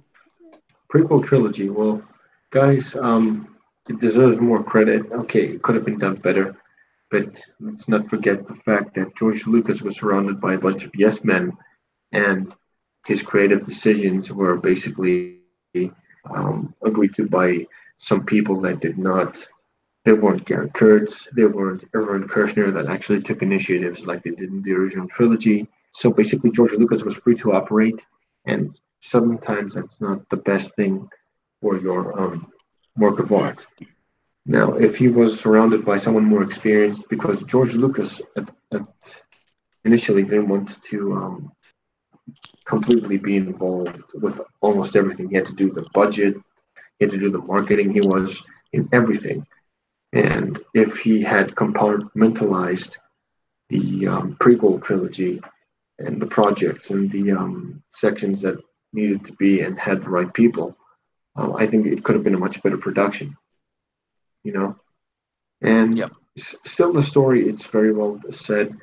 There was this tweet where this guy said basically that the prequel trilogy is an amazing story told bad, and the sequel trilogy is a bad story told good, which means that the prequels had potential, but we got what we got. I'm not sad. I mean, I take Anakin Skywalker's line over sand anytime than seeing a Reylo sequence ever. If I see that, I swear to God, I'm going to become a monk.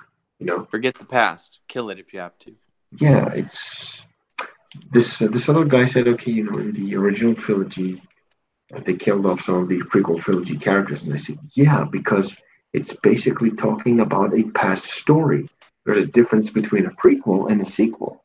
A prequel is about the past because your main focus is the original, you know. So when you make a sequel after the original, you have to respect what you already had in the original. So you can kill off Obi-Wan, fine, it doesn't matter. But if Luke is the mentor, you have to respect him. You know? And they Absolutely. did. Prequels, I love them. And people just give shit about George Lucas because it's a fun thing to do. Now, people might argue that it's the same case that what we're doing with The Last Jedi is exactly what they did back in the prequels, but it's completely different because George Lucas is a fantastic storyteller. Rian Johnson is a hack. Yeah, he is. George Lucas never insulted his fan base. Rian Johnson did. So there's that. So, yeah, that is true.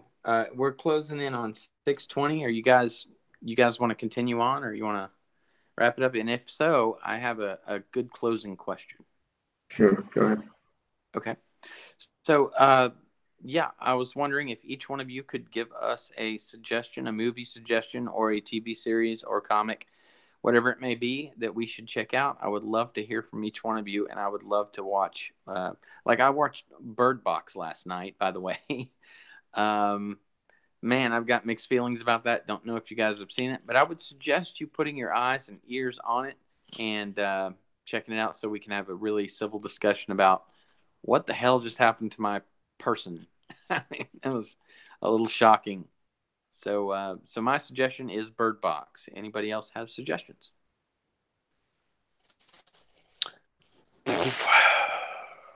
Expendables. I'll just think about that for a second. Yeah. Yeah, it was a strange movie. Sandra Bullock. Sorry. Go ahead. I was going to say I'll have to give some shout outs for some independent comics. If you go onto Indiegogo, is where most of the really good quality books and quality teams are working through. The Elemental Balance is a series that's trying to be put out right now that people can fund if they'd like. There's also Gary Shipman's sketchbook campaign that looks really interesting that I want to get a hold of. The Ferryman looks like an interesting thing. I wish they'd provide a little more detail, but looks pretty good. And there's, let's see here, what else is there? Asami, the Children of Rusu is a particular one by Stephen Hart and Gabriel Rosales, I think. Asami is the name of the book. And these are things to be looking forward to in the indie comic world, I think. Sounds good, man. Appreciate that. Like I'm needing to get my polls. We talked about that, Mike. I've got quite a if they even kept them open, but those are good suggestions, man. Thank you for being on, by the way. Oh, no worries. Thank you.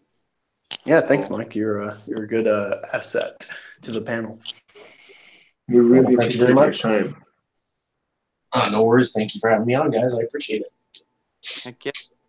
Any suggestions, guys, before we go? Well, I said Expendables because it's a pure dick flick, you know. What you see is what you get. I guess I would say Equilibrium by Christian Bale. I had that in my Netflix box for the longest time, and then I got divorced, and I never got it. It's pretty good. Yeah, Equilibrium's a crazy, like, kind of like a post-apocalyptic, like 1984 type society. I know, I'm just saying. Is it music? Shit, I wasn't on mute. Sorry, guys. Oh, go on, Angus. What were you? 1984.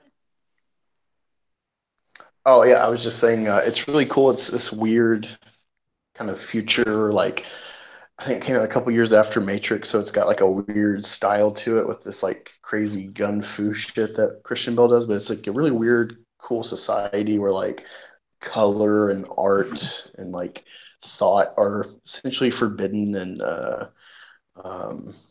it's I guess it kind of in the vein of like Fahrenheit 451 as well, as far as like controlling thought of the people with art and stuff. So it's like and Sean Bean is in it too. So that's one of his what, I don't want to spoil anything, but if you know Sean Bean movies, you know what he's known for. Dying. He spoiled it. What about you, Katar? But yes, Anything interesting? yes, he dies. Well, that does happen. Katar, anything of suggestion? Suggestion. Well, I don't know. I just said the Expendables then, because sometimes we watch all of this technical shit and we try to read into movies too much, and then you watch the Expendables and it's basically a very simple movie format that is so enjoyable to watch because it is simple. and it reminds me of the 80s when movies were good. And I decided to look into that a little more. Villains work, heroes work, plot works, first, second, third act. That's all you need, man. Yeah, when done properly, I absolutely agree. First, second, and third act. First act, introduction, character development. Second act, some sort Establishment of of. motivations. Sorry. Yeah. Yeah. Oh, I guess a second one that I would suggest to people. What's the name? It's a very obscure movie. I guess you would consider it indie. It's from like '99. It's the main actor in this like web of actors is I think Professor Connors from the Spider-Man trilogy.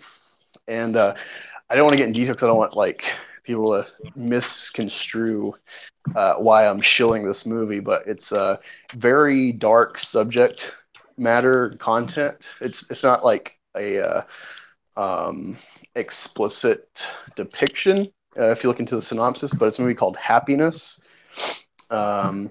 I don't know the actor's name, but look up the actor's filmography. You'll find it on Wikipedia. It's one of I think I found it in a list of top 50 dark content movies, as far as subject matter. But it's a really cool critique of the kind of happy-go-lucky 90s culture of kind of recapturing the 50s well-established middle class, everything's fine and dandy America, suburbia. And it's like a web of people intertwined loosely, but it's just it's a unique movie in my opinion. And it's not for the faint of heart. Let's just say it addresses the main plot kind of addresses how people feel about James Gunn with his jokes, that type of subject matter as far as a conflict for a character. But it's really well portrayed. It's dark. I can't suggest it enough. If you want a really good film where a director isn't caring about how much people are going to pay for it, he's just making a film to say something. It's a good one to check out. What's the name again? It's called Happiness, and if you forget, just look up the actor that played the one-armed professor in the Spider-Man trilogy. Yes. Okay, cool.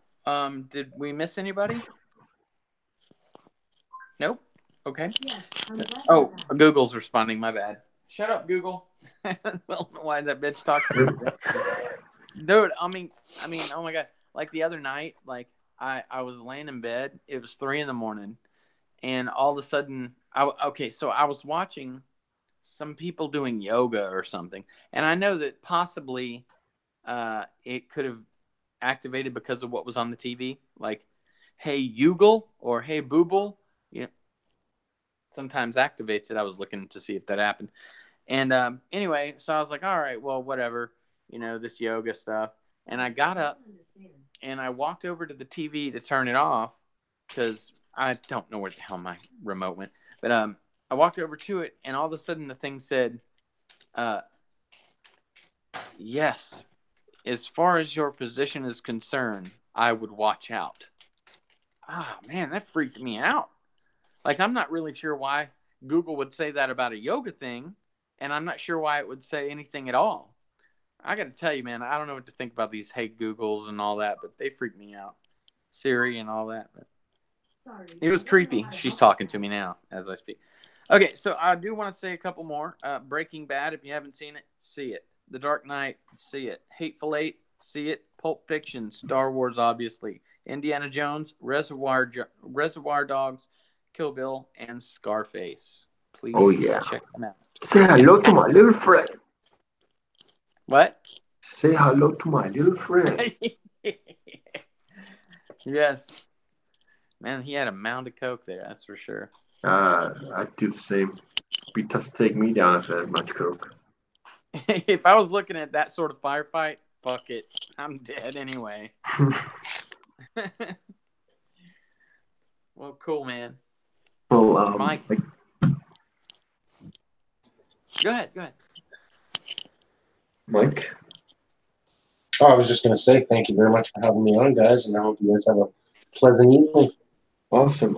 I hope that we can stay in touch, with all that stuff because you also have the articles that you write, and I believe that if we can provide a good story for you, I would be very glad to help me and my peers in the fandom collective. Oh, well, everybody just does their little part for sure, man. Yeah. Cool. So whatever we can do for you, my friend, because you decided to agree to come on our stream and. Having a good panel is always a good image for me, and it is something that I really, really enjoy and appreciate because we're people with busy schedules, and the fact that you take your time to sit down 3 hours and talk about movies and comics and all that stuff is something that I appreciate. So that's all I have to say. I'd like to see what my panel has to say to as an outro. Angus? Oh, sorry. I was looking at Soy Boy on Twitter. What were you saying?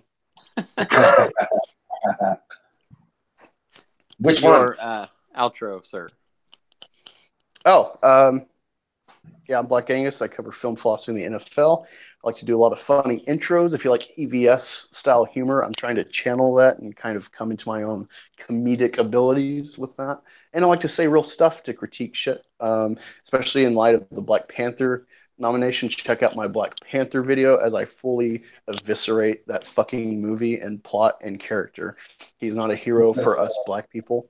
And the fact that you try to make a hero for yourself based on skin color instead of acts is problematic, my guys. Mm-hmm. Mike? Oh, I agree there. Absolutely. I mean, Absolutely. you want to plug yourself or anything? No, I just thank anybody that enjoys reading the article. Thank you for visiting Bleeding Fool, and make sure you check out some of the other awesome contributors. I mean, you're going to have Nerdettes on here, I think you were saying earlier. Yeah. She has some really good content. She contributes quite a bit with us. Another fellow, Robert Willing, has started posting a lot of stuff. If you check out his Superman #7 review, it's hilarious. And I can't wait until #8 comes out. I think it's next Wednesday. And then we can watch Robert have an aneurysm on YouTube. It's gonna be glorious, I think. You also have to catch Adventures in Awful by Kat Roca and Jay Ashiro. They do a lot of independent work, writers and publishing and that sort of thing. They do a little bit of contributing at the site as well. Adventures in Awful for what was it, the Chelsea Kane book, Man Eaters. I mean, my God. Here, look. Where's that book? One sec. I broke down when I was at the shop yesterday, and I said, I have to buy one of these things. I don't know if you can see this. Let me see. Let's see here. Okay, There it is. It's something else. I'll tell you. That's cool. It's not a comic. It's $3.99, but it's not a comic. It's I want my money back.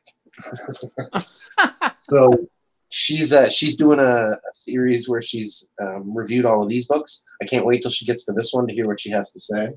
But definitely check out some of these people for the real in-depth opinion pieces on Comicsgate. If that's your kind of thing, check out Avi Green. He does a lot of contributions that way and very insightful pieces that he tries to write. But anyways, I hope you guys enjoy the site and support your local creators as usual. And go Team Comics, basically. Awesome, man. Very cool. Very cool. And thank you so much for being on. We are just humble in your presence, sir, and we really appreciate everything you do. We do read you and loud and clear, really. Well, thank you. Guys, it's really me that's It's really me that's flattered, so thank you very much. Absolutely, sir. You are definitely a really good person, and I'm glad to be friends with you. I'm honored. And so I'm Flipped Out. I have a little channel on YouTube, but I want you guys to focus less on that and focus on the Fandom Collective. We are all the Fandom Collective. We are the Fandom Menace Phase 2, and what we are doing is trying to stay heard and stay united and staying strong. So please do post your videos. If I do not know of you, please do DM me at Fandom Collective, no E, and I will make sure I get you put up. I will subscribe, and I will put on notifications. Thank you for joining the Podrace After Party with General Katarn and myself, and our guest, Mike Rogers, as modest as he is. And guys, please do continue to tune in. We do have many special guests coming up in future shows and surprises as well. Thanks for joining us. Thank you, and have a great afternoon, evening, or morning, depending on where you are in the world. I hope you enjoyed our podcast or show or whatever you want to call it, and I'll see you guys in the next installation of Podrace After Party. Thank you for watching, and take it easy.